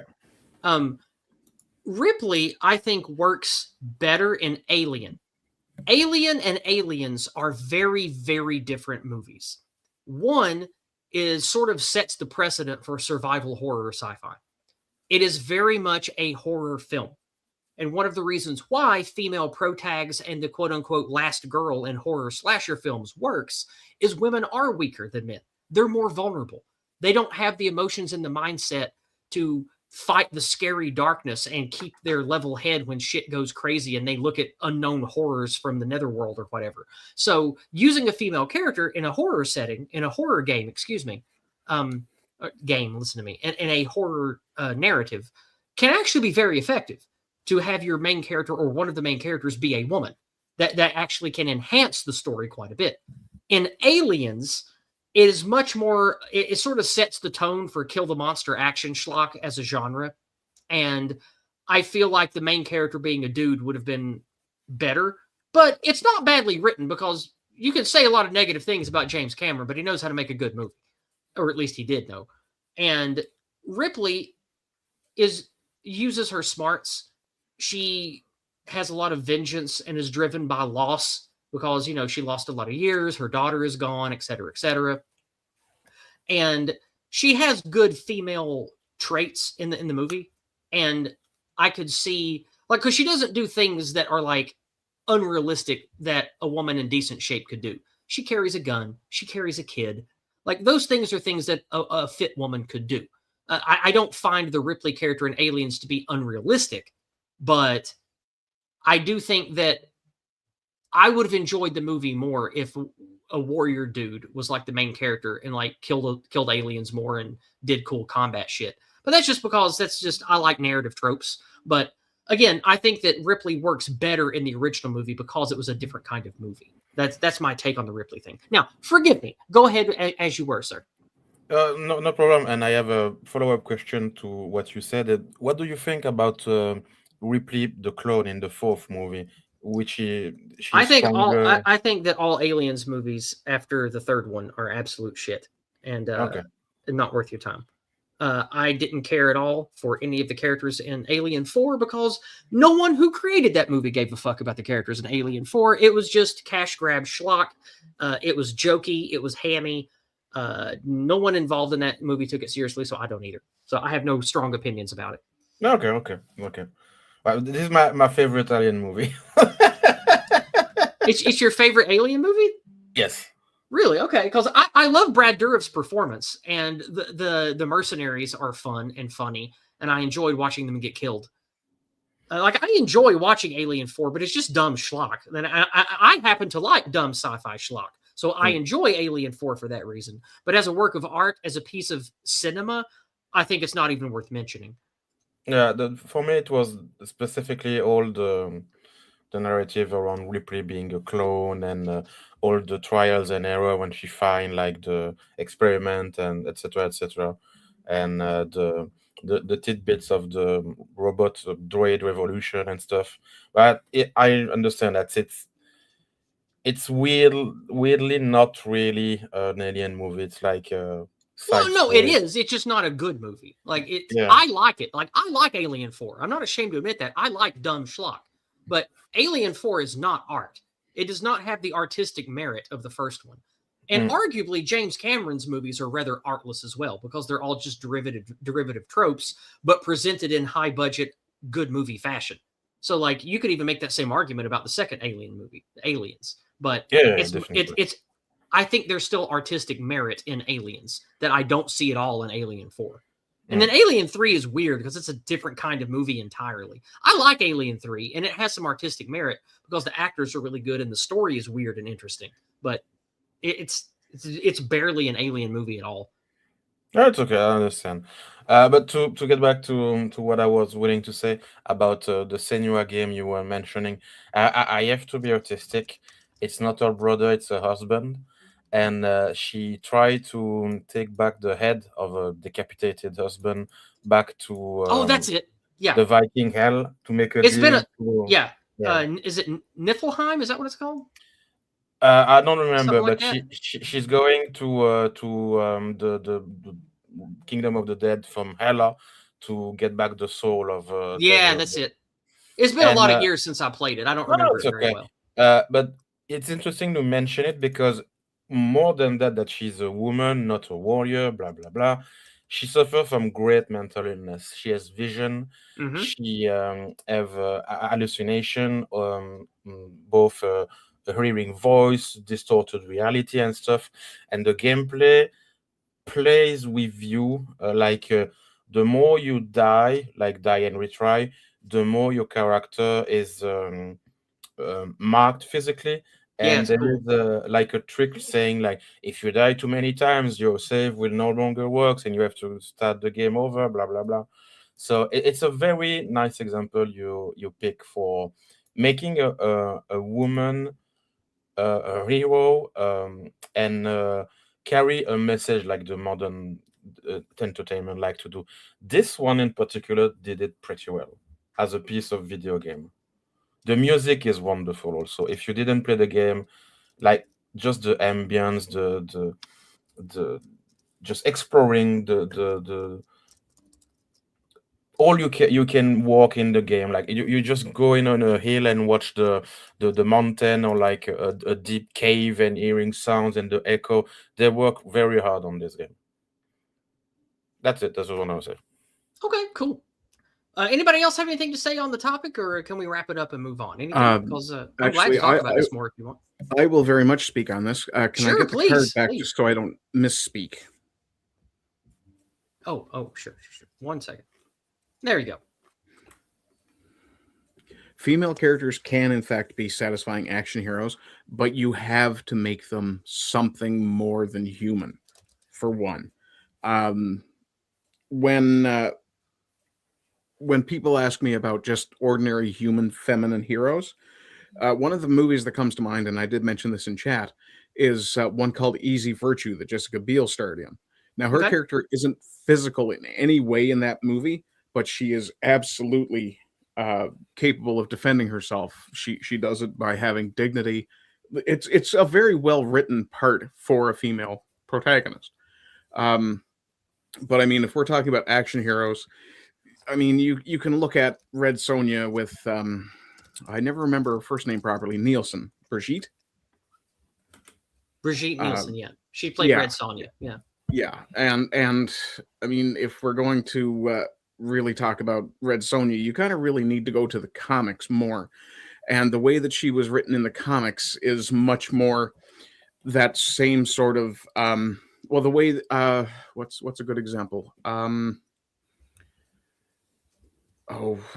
had it a minute ago, but a lot of the time what we see is a character that is really just a female physique with a male psyche, because modern writers don't really understand how to write women that are both feminine and capable. Right. Actually, one good example that's kind of fitting that mold of both feminine and capable from Game of Thrones, Brienne of Tarth comes to mind. You've got a woman who's a warrior, but very much a woman. Yeah. She should write women more often. Yeah. I can offer you another ideal example of this when you're finished. Okay. Another character actually that was coming to mind, and I know maybe a lot of people here haven't read the Dresden Files, but Jim Butcher's character Karen Murphy from the Dresden Files is an absolute, in some ways, almost a parody of the action hero like you would see with Charlize Theron in Salt. Or not Salt, rather, sorry, Atomic Blonde. Okay.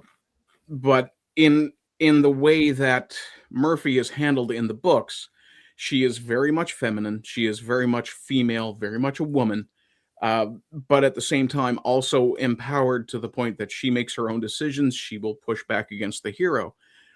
But it's never she pushes back against the hero to emasculate him. It's always a case of, no, I'm standing on my own, and there's no real amount of the sisterhood kind of stuff either. Whereas Aeon Flux, I did notice, came up in the chat as well. The but that's original not a hero. show. That's not a hero character. That's not a hero. The question was about heroes and action and war stuff. Yeah. Not just female protag, but heroes, like the hero's journey or a warrior. That's what the question was about. The satisfying female hero is very hard to find to be satisfactory. I agree. That's why I thought it would make a good question for discussion. Azimuth Clark has a great point, actually. Cheney from the Dune books is a very good example of that. She's quite a fighter from what I remember. True. But yeah, anyway, I'll pass this off to someone else. I'm kind of curious who Ginger is going to mention. Well, one of my favorite characters in an excellent TV series called The Expanse is a female protagonist, or at least, at the very least, I consider her to be a protagonist. Perhaps some might refer to her as being an anti-hero. She is a character whose name I am never capable of properly pronouncing. It's Christian Avasarala, and I'm going to pop this into the chat so that you can have a spelling to Google. This character is a 70-year-old female semi-retired politician whose very first introduction into the series is her literally torturing a Martian terrorist to get information out of them so that she can then use that information to attack the terrorist cell that he came from for the express purpose of defending Earth. Okay. She is an Iranian. The character that she is derived from Iranian stock. The actress is Iranian. Okay. And she is this very dry, no nonsense, very serious character who occasionally shows just the slightest hint of a sense of humor, but for the most part is just very, there is a problem. I am going to solve it. You're either with me or you are against me. And trust me, you do not want to be against me because I have friends in high places and they will make you regret your decisions. And she is excellent. She is the only character in the series whose name I have bothered to remember because all of the others are pale in comparison as far as I'm concerned, especially the women. All of the women in that series, except for Avasarala, you could safely ignore them. Well, maybe except for the pirate captain. She was also pretty cool, but she was nothing compared to Avasarala. Okay. I skimmed her IMDb. I'm not familiar with anything she's been in. Yeah, she's her role in The Expanse is the only time I've seen that particular actress. Is the only time I've actually seen that particular actress. But she nails it. She nails that role. She is excellent. I assume, Arden, that you are also familiar, given your comment in the private chat there. Yeah, that's an extremely good choice, Ginger. I did point out in chat as well that I think Katie Sackhoff's Starbuck was also a good female hero for the action talking war. about that. I didn't see the comment. I also commented it. Oh, that's funny. But yeah, if anybody has yet to see The Expanse, highly recommend it. Very good. If only just to see Avasarala. She's an excellent, like, best grandma on TV.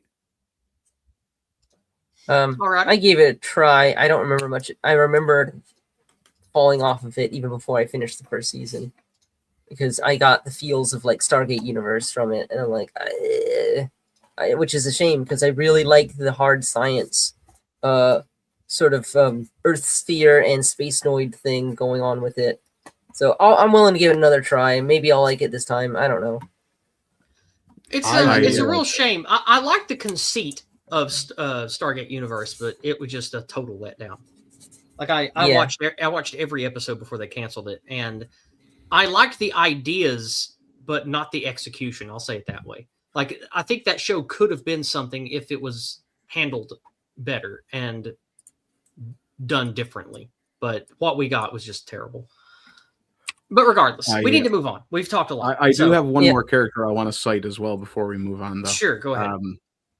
Oh, damn it. No, never mind. I lost track of what I was going to say. Then I will recoup your time and say that a surprisingly good example of a female hero that actually works is Aloy from the Horizon games. And I know that it kind of, and I know that the second game kind of gets into wokeness towards the DLC, but that's actually pretty minimal, and the writing managed to be intact. She is a really good example because she shows how someone should change when they become a hero, and what they should be when they're a hero. They drop the I'm a woman thing, and they get to work. It's all about it's about saving the world, getting it done, taking it seriously, not fucking around.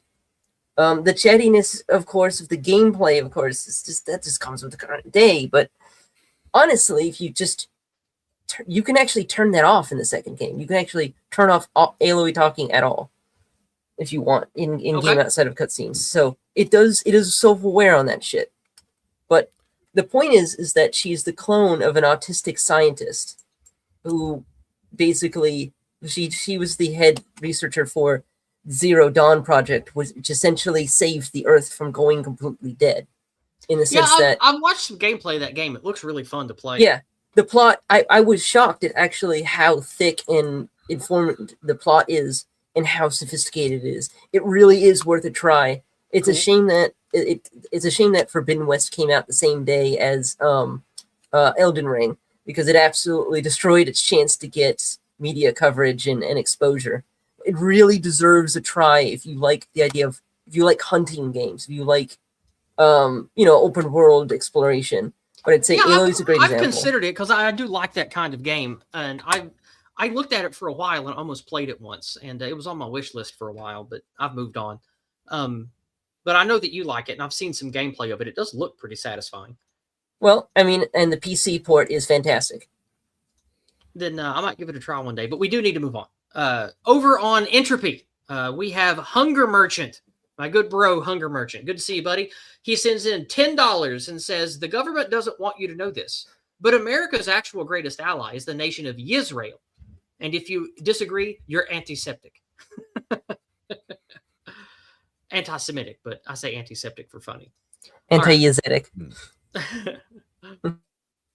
And the moment I clicked it, Entropy logged me out again. Huzzah. I love it. I love it when you do that, Entropy. Thank you so much. Now I have to click 9,000 things to get back into it. Delightful. Okay. Frustration noises. We have one more over on PayPal from our good sister, Dawn Browning. Thank you very much, Dawn. She sends in $10 US and one white heart for each of the people on the panel and says, thanks, Yiz and company. Thank you very much. Oh, thank you. Oh, delightful. I always Merci. Yes, merci indeed. Thank you very much, Dawn. I always appreciate you sharing your dollars with me. It means a lot. All right. So that was I think that was the Red Dragon topic. Yeah, that was the Red Dragon topic we just did.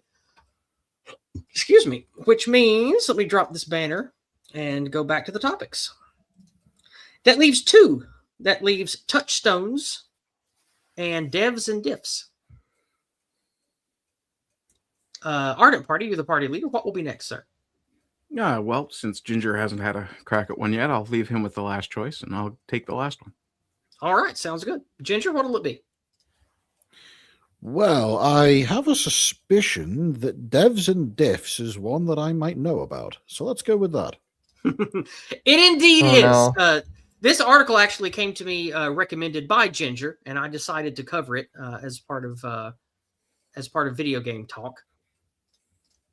Helldivers 2 fan puts out a $1,000 on the line to prove Arrowhead devs can't beat their own game on difficulty 10.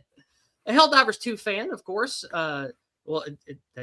Just the headline again. We'll skip that. Helldivers 2 community might be fueled by memes and over-the-top super patriotism, but it takes game balance seriously, supposedly. With the current state of balance, one fan has placed a serious $1,000 wager aimed directly at developer Arrowhead. The challenge is simple. Complete an entire difficulty 10 operation on Oshan, I believe is how you would say that. It's pronounced Osha Une. Osha Une. All right, very good.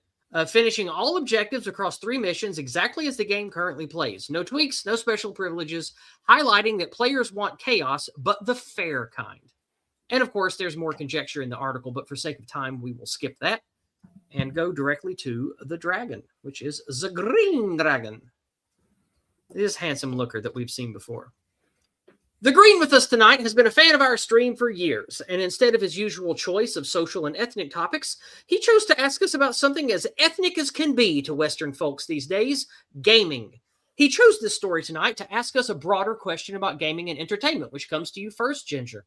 Do you think the future of entertainment, especially gaming, lies with smaller companies of dedicated creators, or do you think large companies will maintain market dominance? Ooh, I think that the future of gaming is going to be one of a slow but continuous turning cycle. That is to say, I think that as of right now, there are kind of 3 tiers of development. You have AAA gaming, which is, you know, EA, Nintendo, Sony, pumping millions upon millions of US dollars into a given project and then advertising it to the nines in the hopes of creating the video game answer to a Hollywood blockbuster. Exactly. On the exact opposite end of the scale, you have the one-man passion project indie dev who goes into creating a project, spending years upon years upon years, perfecting every last individual subtle detail about it, and then releasing it to the public to the absolute cosmic level acclaim, making millions of dollars and sitting happy and rich on their pile of wealth like any well-to-do dragon.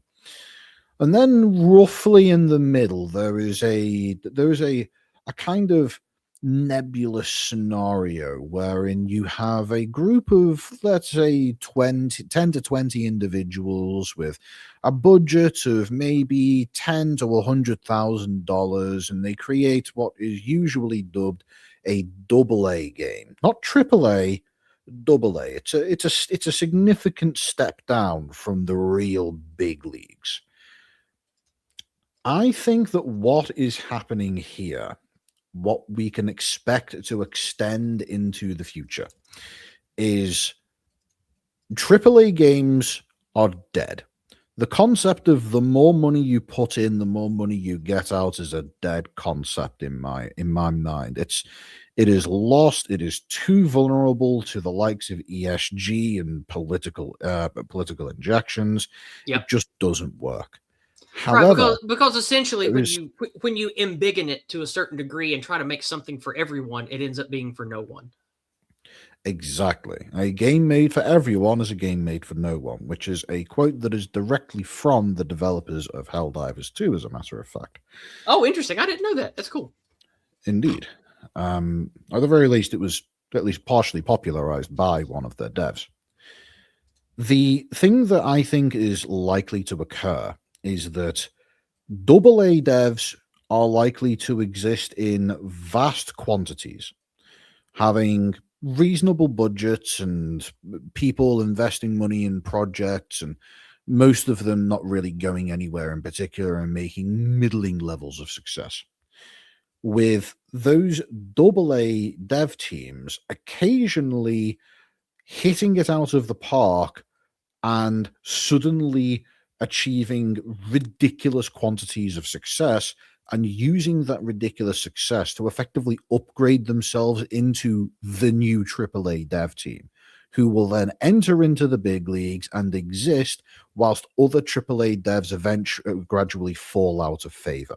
Okay. And I think gaming from now on into the far, far future, likely beyond my own personal lifespan, is going to consist of medium-sized dev teams working on projects and occasionally having a breakout success and becoming a AAA game, with indie devs always sitting at the bottom, just churning out tremendous quantities of trash and occasionally having the diamond in the rough passion project. For a good example of this, think Minecraft or that game that I think it's called Hollow Knight or Silk Song. Those kinds of indie games, they're always going to exist. They're always going to be little ounces of perfection. And yes, just as Ben Elohim has described there, it's AAA devs. They're too big. They're too inefficient. They spend far too much money compared to the amount of money gained back. Whereas AA dev teams, they are able to do away with vast quantities of bureaucratic nonsense, and in doing so, they get more return per dollar invested. And to me, that just seems like the sound choice in terms of where to put money for the continued development of gaming industry. Okay, good answer. Who else wants to take this one next? No, I think I actually agree with this, especially since that they can leverage technologies that the AAAs have not very well. The fact that they'll take optimizations more seriously, the fact that they will have to save labor because they have smaller numbers of people working on a project, so you'll never have problems with, say, asset duplication or waste or a random what was it, the coconut in TF2 you can't remove, or is it a boot? Yes. In Team Fortress 2, there is a JPEG of a coconut in the game files with the attached note that reads something to the effect of, "I don't know why this is here. If I try to remove it, the game doesn't boot. Somehow this is a load-bearing coconut." That's funny. Yeah, I figure you won't see a whole lot of that. Keeping projects clean from the beginning prevents that sort of spaghetti code from getting out of control anyway. And with the need for FSR and stuff like that anyway, that uses a lot of CPU to pump higher frame rates. CPU like conservation is going to get significantly more important, especially considering a lot of people are staying on old platforms. If you want to keep pushing the limits of what games can be, like there's going to be a lot of people playing them on Zen 3. Super Nintendo through PS2 era is like the height of gaming. Like that's where you have some of the best games ever made. Yeah, and that was a 200 megahertz PowerPC processor on 32 megabytes of RAM. Like 1990 to 2005. Like if you could pick like one period of time for video gaming, it would be around that era where you just had thousands of games being made. It was the early PC market. It was the console boom. There are just so many good games made then. Actually, I would disagree ever so slightly there. I would say the true golden age of gaming lasted through to the death of the Xbox 360. So like 2012, 2014? Yeah. Yeah, I agree with that. There is an incredible amount of success within the console gaming industry and the PC gaming industry within the era of, say, Halo 3 to Halo Reach and all of the other equivalent games that came out during that period. Yeah, the PS3 exclusives were good too. Yeah, when that era died, that was when things really started nosediving. There's a bunch of PS3 exclusives in that time period that are really worth trying. I'm not saying that good games weren't made after then. I'm just saying that if you look at a time period where innovation, technology gating, skills, devotion, passion all met to make an industry, you just had thousands of games being made. And so many of them were good because they were passion projects by code heads and game nerds. Like gamers making games to please gamers. Like that was the 90s. And of course that bled over into the early aughts quite a bit. And I think that if you just have to take a time period that was like the silver age of gaming, it would probably be that. Yeah, it was still a time period when PC development was driving a lot of the innovation in consoles. It's why, I mean, the difference between it's where people like Howard got his start, Carmack got his start, people that really defined the gaming industry. Like say what you want about Todd Howard now, but like he actually was really gifted and talented and helped move forward code and processing and 3D rendering and stuff, working on like he did I'm pretty sure he got a good name for himself doing the Terminator games for PC I played back in the 90s. Like those were surprisingly good. And he was behind those. He was like the lead developer, I think, on at least one, if not both of them. And then obviously you've got Carmack, who like Carmack's code is still in like everything today. Like he's just a fucking super genius. Yeah. I mean, there's evidence that PC games can still be like that. I mean, if you look at Metal Gear Solid 5 on the Fox engine, it's just chef's kiss. I have a hot take on the topic. Please, go on. I kinda disagree with you because, of course, the indie game is the future and was the beginning. It's something I speak a lot with a friend of mine who is doing a game on his own. And I have this saying that geeks and gamers and all of that jazz Oh, used to nope. be techies. I'm back. My internet crapped out again. I'm back this time. Sorry. Go ahead, Chris. Yeah. You heard me the first time or not? No, you cut out for like 5 seconds. I lost about 5 seconds of that, but we're good. Oh, okay. Please continue. So yeah, the thing I'm saying to my friend who does the video game on his own was that the geeks and gamers and nerds and etc. used to be techies. So they played with hardware like circuit system, controllers, arcade game, and all of that jazz. And this was the beginning of the video game industry. You had to be an engineer, an inventor, someone with a vision, with your hand in the oil, so to say. I don't know if you say that in English, but in French, that's what we say. Mettre les mains Not dans le exactly. cambouis. But I understand the meaning. Yeah. So this is the beginning of the video game, and this is the future of it. The latest fit, I think, to today is Mugenic that exploded, and it's a very nice thing to see. That's like basically like 10 guys, I don't remember, and yeah, it's great. Not for me, but good game. The problem Okay. is, and I explained it many times since I do convention, because most of you who heard of me in these streams and you years also, I do convention to sell my books and make a proposition to the public to this is my universe, my story, blah blah blah. And I see that the mainstream and the normies will never go away. Never. The geek public profile stereotype is changing. There is like a big schism in the population. You will have the old kind of nerds and gamers, the gatekeepers, and the normies who think that is trendy or just I used to beat up the guy you love, Spider-Man, but now I watch all the Marvel movie because everyone does. So you will never compete with the big boys like Sony, Nintendo. You will just be bought.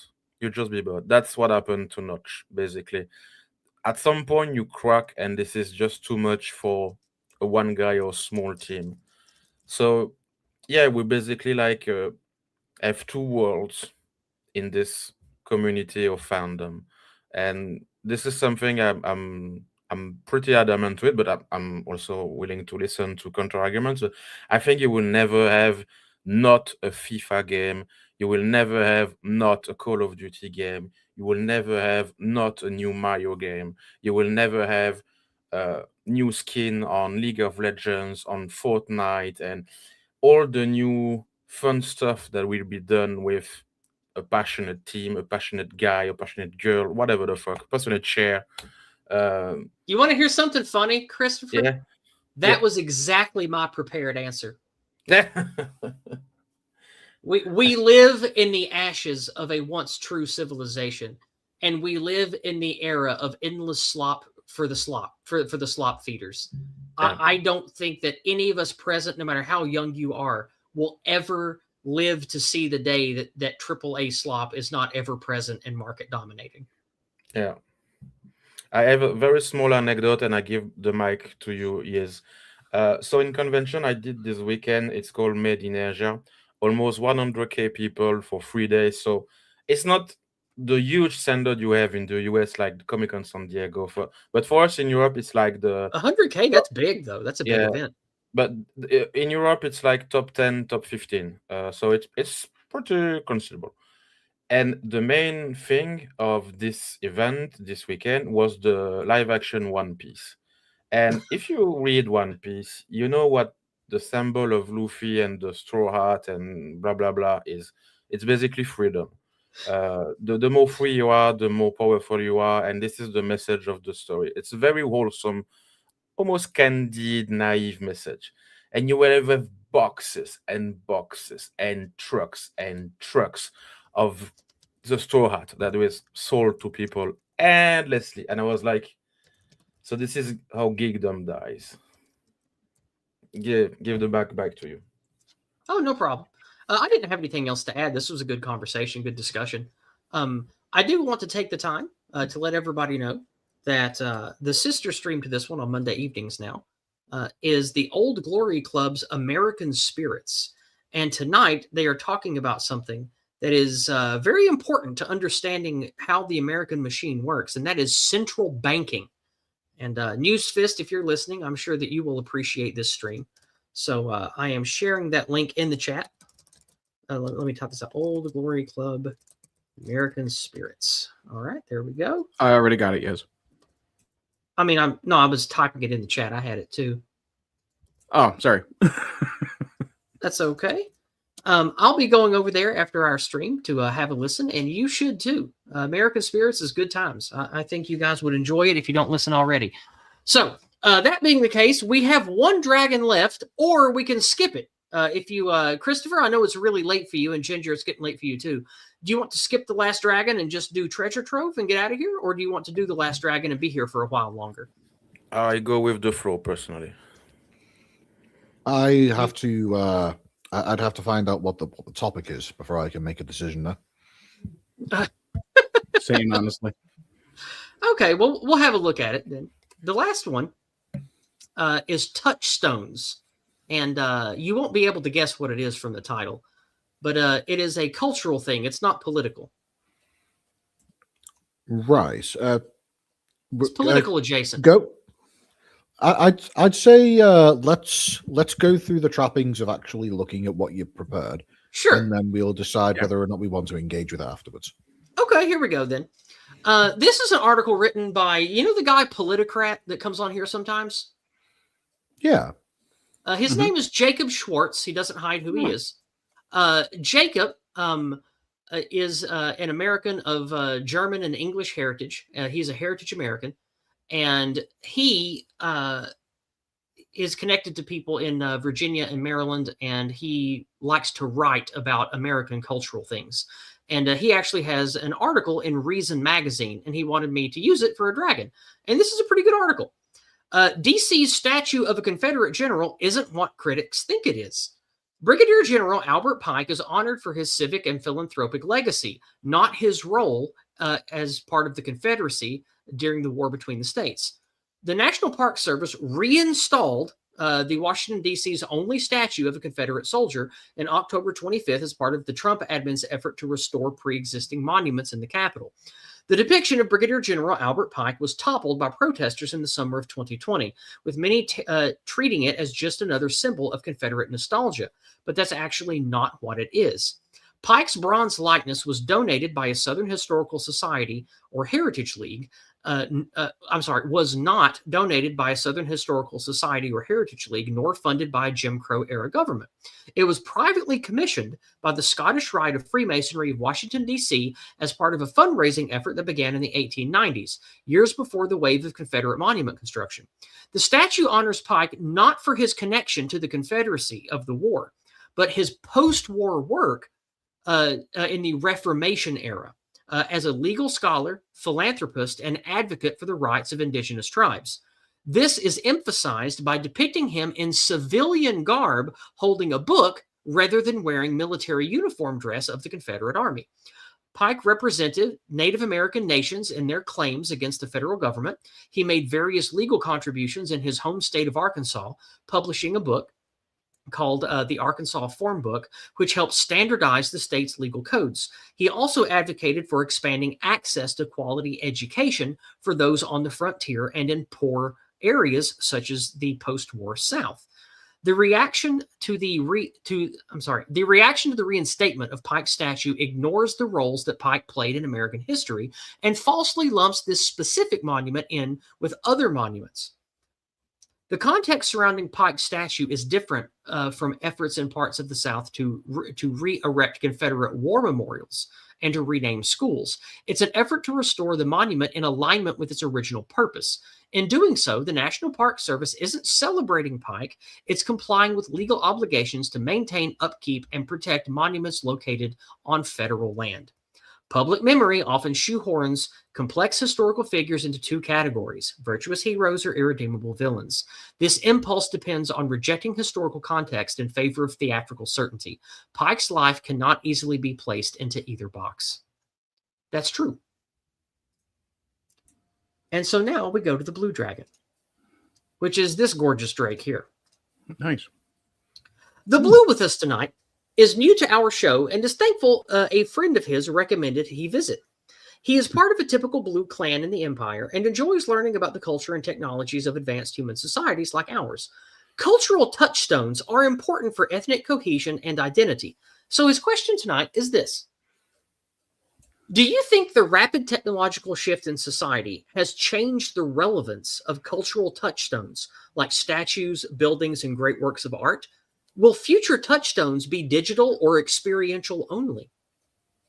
A good example is Gamergate. Gamergate is not a building. Gamergate is not a work of art. Gamergate is not a statue, but it is a cultural pillar of every one of us on this side of the culture war. That's just an example. Go ahead. That's a very good point. Yeah, I don't think the relevance of what we have from the past has changed. I think it's even more important to preserve it now as we're moving into an era where, I mean, certain things like memes are almost a cultural touchstone in some ways. NFT touchstones only, yeah. But yeah, no, very, very much we absolutely need to preserve. I appreciate your Spaceballs reference, man. Go ahead. Yeah, no, I won't say it. The first line that comes to mind. Anyway, but yes, and again, even something like that, Spaceballs, Star Wars, different films, cultural touchstones as well. But we need to not forget the past. One of the worst things, if you've been watching Fistory, for example, one of the worst things people can do is forget the things that have happened in the past, because Santayana was absolutely right. If you forget the past, you are absolutely doomed to repeat it. Agreed. As for future touchstones, yeah, I think there's a very strong case to be made for experiential ones. Okay. Anybody else have anything to throw in on this one? I have something specifically about the memes and pop culture, etc. I won't say the I do convention, blah blah blah blah blah, but all of that jazz, like even Gamergate, well, not specifically the Gamergate itself, but some stuff from digital and internet culture come to life. So of course there will always be like old statue, old painting, old etc. And there will be new ones, maybe in a new format, maybe in a new way of representing them. But of course, I think it will always be translated from the internet and the abstract to the real world in some way or another. Okay. I think that specifically the aspect of statues. Statues specifically, buildings to a lesser extent, they are means by which the great men of old laid claim to their own future. They would make these great constructions and they would have their names attached to them in order to ensure that they would not be forgotten going forwards. However, in order to do that, they would need to have vast quantities of wealth. The general consensus of the wider public seems to have shifted in the direction of, we don't give a fuck about whether or not you're rich. We care about whether or not you're relevant. And to that extent, cultural touchstones in the modern day appear to be shifting away from the likes of great statues and buildings and things of that nature, and moving more so towards the idea of businesses and internet culture and things of that nature. Truly great individuals in the modern day, people who are likely to be remembered for the next several centuries going forwards. These are individuals who, in today's setting, are most likely to be remembered through parables and stories rather than through monuments, in my opinion. I think that the likes of statues and buildings should continue to exist as a matter of preference of preservation, but I do not think that new buildings and new statues are likely to exist for anybody that people here would consider to be worthy of them. Okay. I have a question about what you said, Ginger. I keep going with the geek culture, but for example, there is statues of some geek symbols, for example, One Piece, the Gundam, Darth Vader, etc. Even sometimes amusement parks. Do you consider it, like you say, another form, or is it more like old school, but just new ways of making them business, as you say? Are you asking if I think that modern day cultural touchstones within the fictional realms are appropriate for statues and buildings? I'm not quite sure what you're asking me. Well, you said that there is a way to market them or making them a business. So I'm asking if a modern touchstone appear to exist in reality, for example, statue, amusement park, Disneyland, etc. Is it more like the touchstone of the relevance of the culture or the relevance of making it trendy and maybe business? I don't quite know, to be honest. In regards to media franchises and IPs, all I can really say to that is these kinds of cultural touchstones are money-making concepts. They are things that are being actively pushed by people with a financial interest. Regarding the concept of people, the thing that comes to mind for me the most is Elon Musk and his legacy in creating the company SpaceX. I have a suspicion that for Elon Musk, who I think everybody here will agree is going to be a great man of history, he is going to be remembered not through monument statues and things of that nature. He's going to be remembered through branding. I don't think there are many people in the modern day who will end up being future great men of history. Sparingly few. Oh yeah, the only one that I can think of who is a shoo-in for such a coveted position is Elon Musk. Bear in mind, I am not saying that he is a great man of history, parentheses, good. I'm saying that he is a great man of history, Right. parentheses, indeterminate. Great man of history doesn't mean good or bad. It means great as in magnitude. Right. Yes. Some people in the world love Genghis Khan. Some people in the world really don't like Genghis Khan. He is a great man of history. But we still know his name today. That's the point. Yeah. Exactly. Great Genghis Khan has entire towns and cities named after him. The same goes for Alexander the Great. Yep. Elon Musk, he will have great companies named after him. And he has 500 million illegitimate children. Indeed, he does. Most of which are named with barcodes. So anybody else have anything on this one? Oh, so he is Chinese after all. The Chinese Elon is real. I have a little bit to say. I think it's pretty obvious the about how important it is to keep the statues up, and it's not just because they're historical, but it keeps them in our headspace. It reminds you that they exist. Part of the point of getting rid of the statues isn't because they're quote unquote bad. I mean, it's a statue. It's not doing anything. What's important about the statue is what it does to you. And it reminds you that these people existed. And it reminds us that these conflicts were complicated and both sides had moral reasons to fight for either side. Yeah. Let alone the fact that there's corrupt politicians on both sides of it.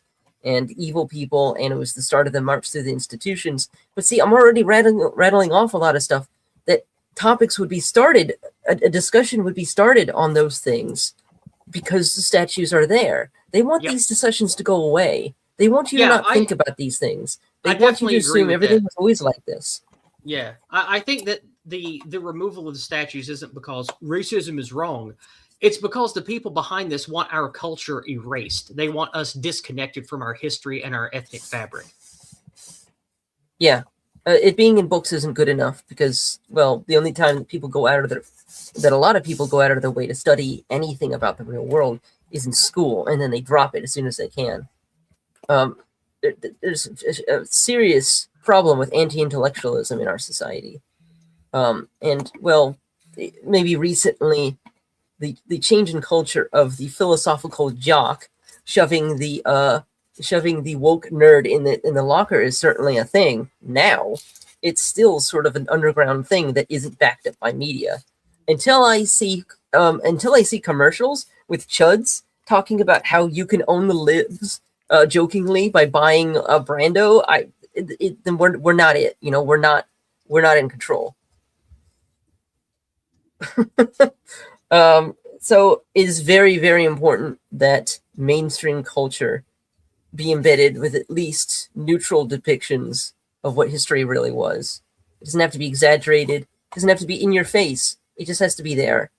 I mean, the fact that Donald Trump recently removed, because it was federal property, he had a display on slavery removed in Philadelphia because it was an incorrect depiction of it, is a good thing.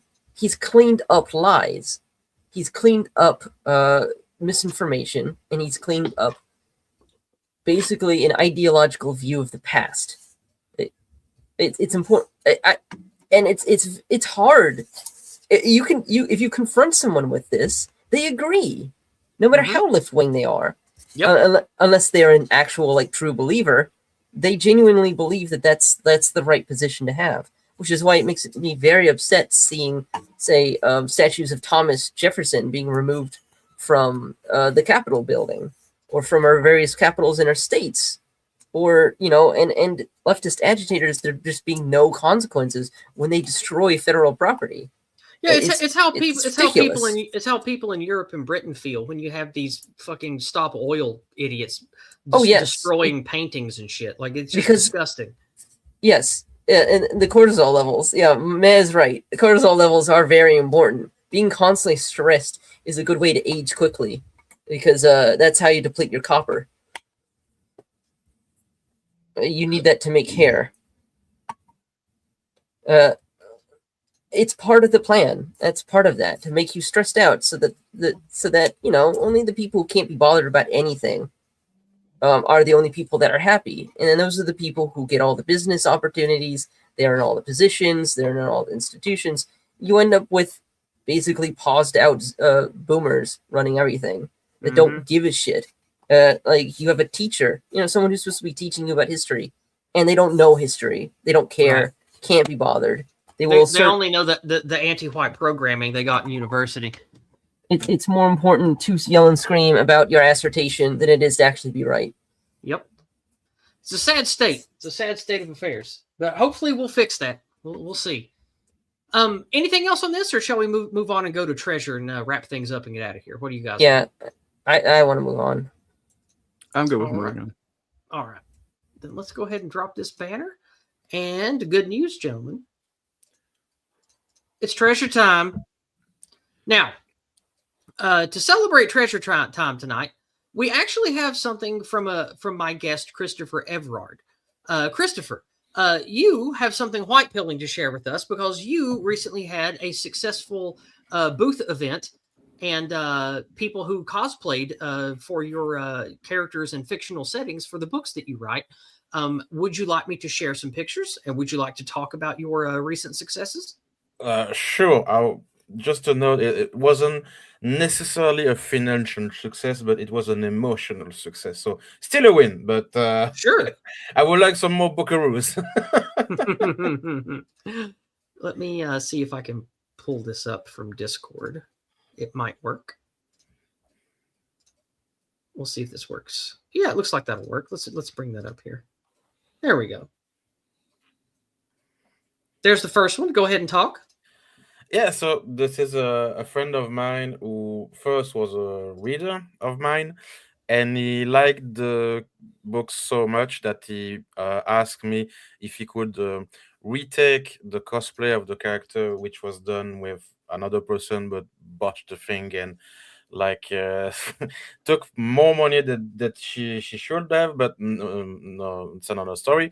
And he make the cosplay better according to the book that he read and loved so much. And now he's a very close friend of mine, and it's actually a very much privilege to have someone dedicate his time and energy and all of that to just celebrate the work that I did. It's I'm a loss for word about this. Well, that's very touching and good. What about this next picture? What I said is this is what happens when metalhead take picture of each other. I thought that might be the case. I like this because you can see Christopher's awesome beard there on the right. That's the epic beard I mentioned earlier to you guys. Let's see here. Next we have this picture. Tell us about this one. That. Yeah, so this one is the more touching. So it's another reader, but it took times to make like a painting on a piece of wood of my universe and the logos and some things from my YouTube video and all. And I was my eyes was a bit teary at this time, to be honest. I was very moved, very touched. It's the first time I have a gift from a reader, and I will cherish until I die. That's beautiful. Yes, it's an achievement. It's an achievement. Now here's another one with the cosplayer. This is cool. Yeah, this is all the members of my the association I created, and so this was our first event together. So it was a celebration. As I said, that's cool. Maybe not in the wallet, but in the heart, it was warm. It was warm. It was a very, very touching moment for me. It's I would say that I'm even prouder to have made the convention with my association that I am to write my books. It does feel good to meet people that you inspire. It's one of the reasons I like hosting events and picnics and stuff, is to bring people together for whatever it is, a love of, culture or race or religion or fiction. In the case of many of us gamers, like we bind together over the fictions we love, whether it be Tolkien or something like that. The old times of the LAN. Now, speaking of fiction, you have a new book coming out, don't you? Yes, the 5th tome of my main series. Well, why don't you tell us about this awesome artwork that you have to share? Oh, Jesus. The time to road drop, guys. So this is what I call the creators, who's basically gods. But I didn't want to say the word gods because it's too much use, too much connotation, because they are not gods like we think of gods. They are more like Lovecraftian creature. They take many forms, many shapes. They are almost omniscient, omnipotent. They have almost every power in the universe possible for the world they create. And this is the scene from so primordial cosmic entities. Almost. There is only one thing higher than them, and this is called lumière, light in English. But I still want to call her lumière even in English. Please do. Please do. It's a beautiful word. Which is basically the sun. And it's I won't spoil the thing, but she is omnipotent and omniscient. So my imaginary character is stronger than yours. Tell us about this awesome picture. Yeah. So this is it's a bit of a spoiler, but it's a vision from the main character that the guy cosplay. For a good guys became suddenly a very, very bad guys. I won't say much more. But interesting. It's honestly, it's the best art piece I ever received in my whole career of making art and stories and everything. And It is really nice. It's a badass piece yeah, of art. I to love stroke this. a bit of my ego, it's to me it would be fitting of being on Magic the Gathering cards or Warhammer Definitely. art book. Definitely, I agree. And then last is this one. This is awesome. I like this one. Yeah, so this is the entity named Firnir, which is the son of a creator, and he basically destroys his own people because his people said, "Give us strength, give us courage, give us the power to transcend and be resilient and whatever." So he said, "Sure, I give it to you." Cool. I think you can imagine what it means. Yeah, definitely. Well, that was wonderful. Thank you for sharing that. And Chris, I know that do you have a link you want to share for those who might want to support your work? Or Oh, yes, please give me money. But seriously though, the thing is, most of you know about Kickstarter, and there is a French. Can I put the link in the chat? Yeah, certainly. Okay. So this is the link if you want to support my work, and you don't need to speak French to enjoy it, because there will be like a goodies pack, there is a giant figurine, there is also art piece that you can have. We will even do like a funny, like not porn but sexy pin-up or suggestive for some characters. So if you like that stuff, that also be there. Cool. And you don't need to speak French to enjoy this. But yeah, so this is a crowdfunding project for financing my 5th book, which is already done. And yeah, the thing is, most people don't understand and don't realize the cost of such project. Basically, to make my books, the most basic cost will be like 4 or 5Ks. So, and after that, you have to pay for each printing of the book. You have to pay for the shipping. You have to pay the convention I do, the booth spot, and everything. So you don't realize how much book can cost. Right. Yeah. It's true that if you have a big publishing house, it's another ball game. But if you are self-published like me, I don't know. Even with the cost of living and the value of money in the US, because you can make more money in the US than in Europe, it's not that easy to put 5K out of your wallet.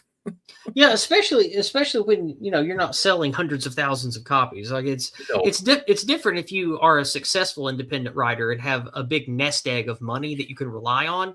But when you're small time and just trying to make ends meet, it's not easy being an independent creator. Yeah. It's very difficult financially.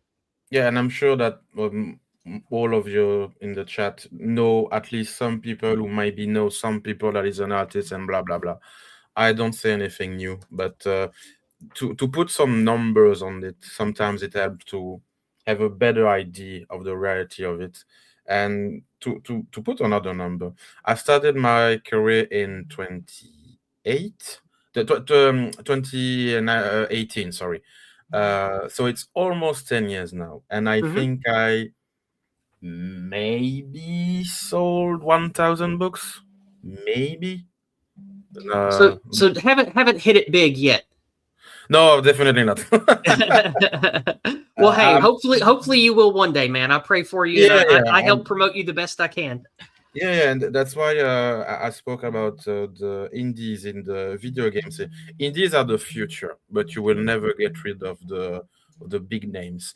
But yes, people start to realize maybe the last Assassin's Creed was shit. Maybe I will give $20 to the small game that was interesting. And you found out when you buy it that, geez, that's so much best investment of my time and money, and it's cheaper.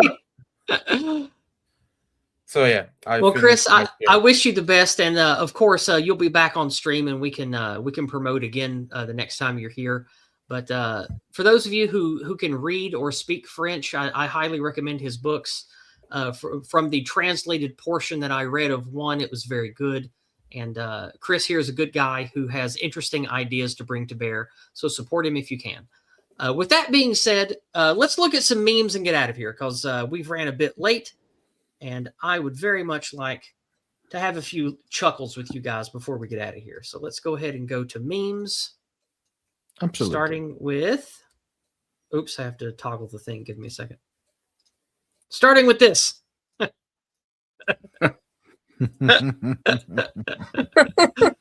love this one. Cute little kitty cat. It is. Black cats are best cats. And then next we have your phone when you say you want to buy something. No, one of those should be Amazon. Yeah. I like this. How could you be asking about the Epstein files when the McRib is back? God damn it! I missed the McRib, and I was told it was a 9.3 out of 10. Review Bra says they've improved every year on the year.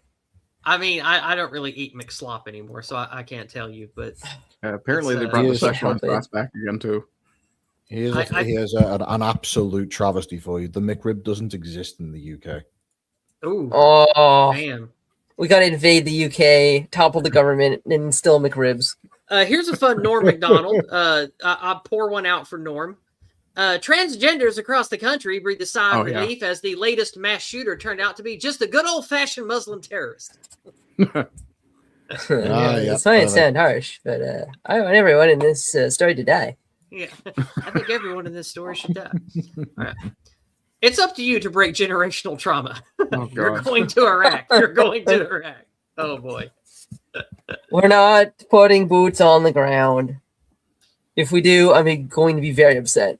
I like this one. I wish I could quit you. Oh. The best love story since Twilight. Oh. All right. I like this one. Call me anytime. I'll always be here. Also me. And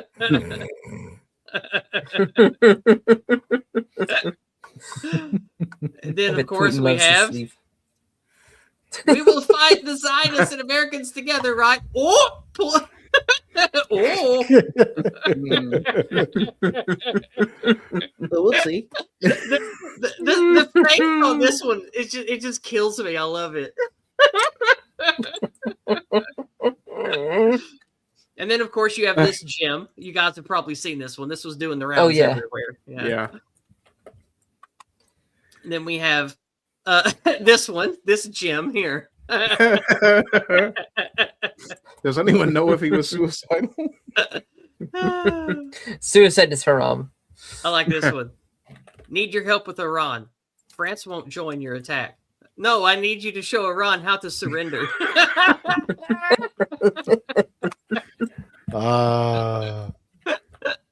Get foot, Frenchie. The whole cheese-eating surrender monkey thing never gets old.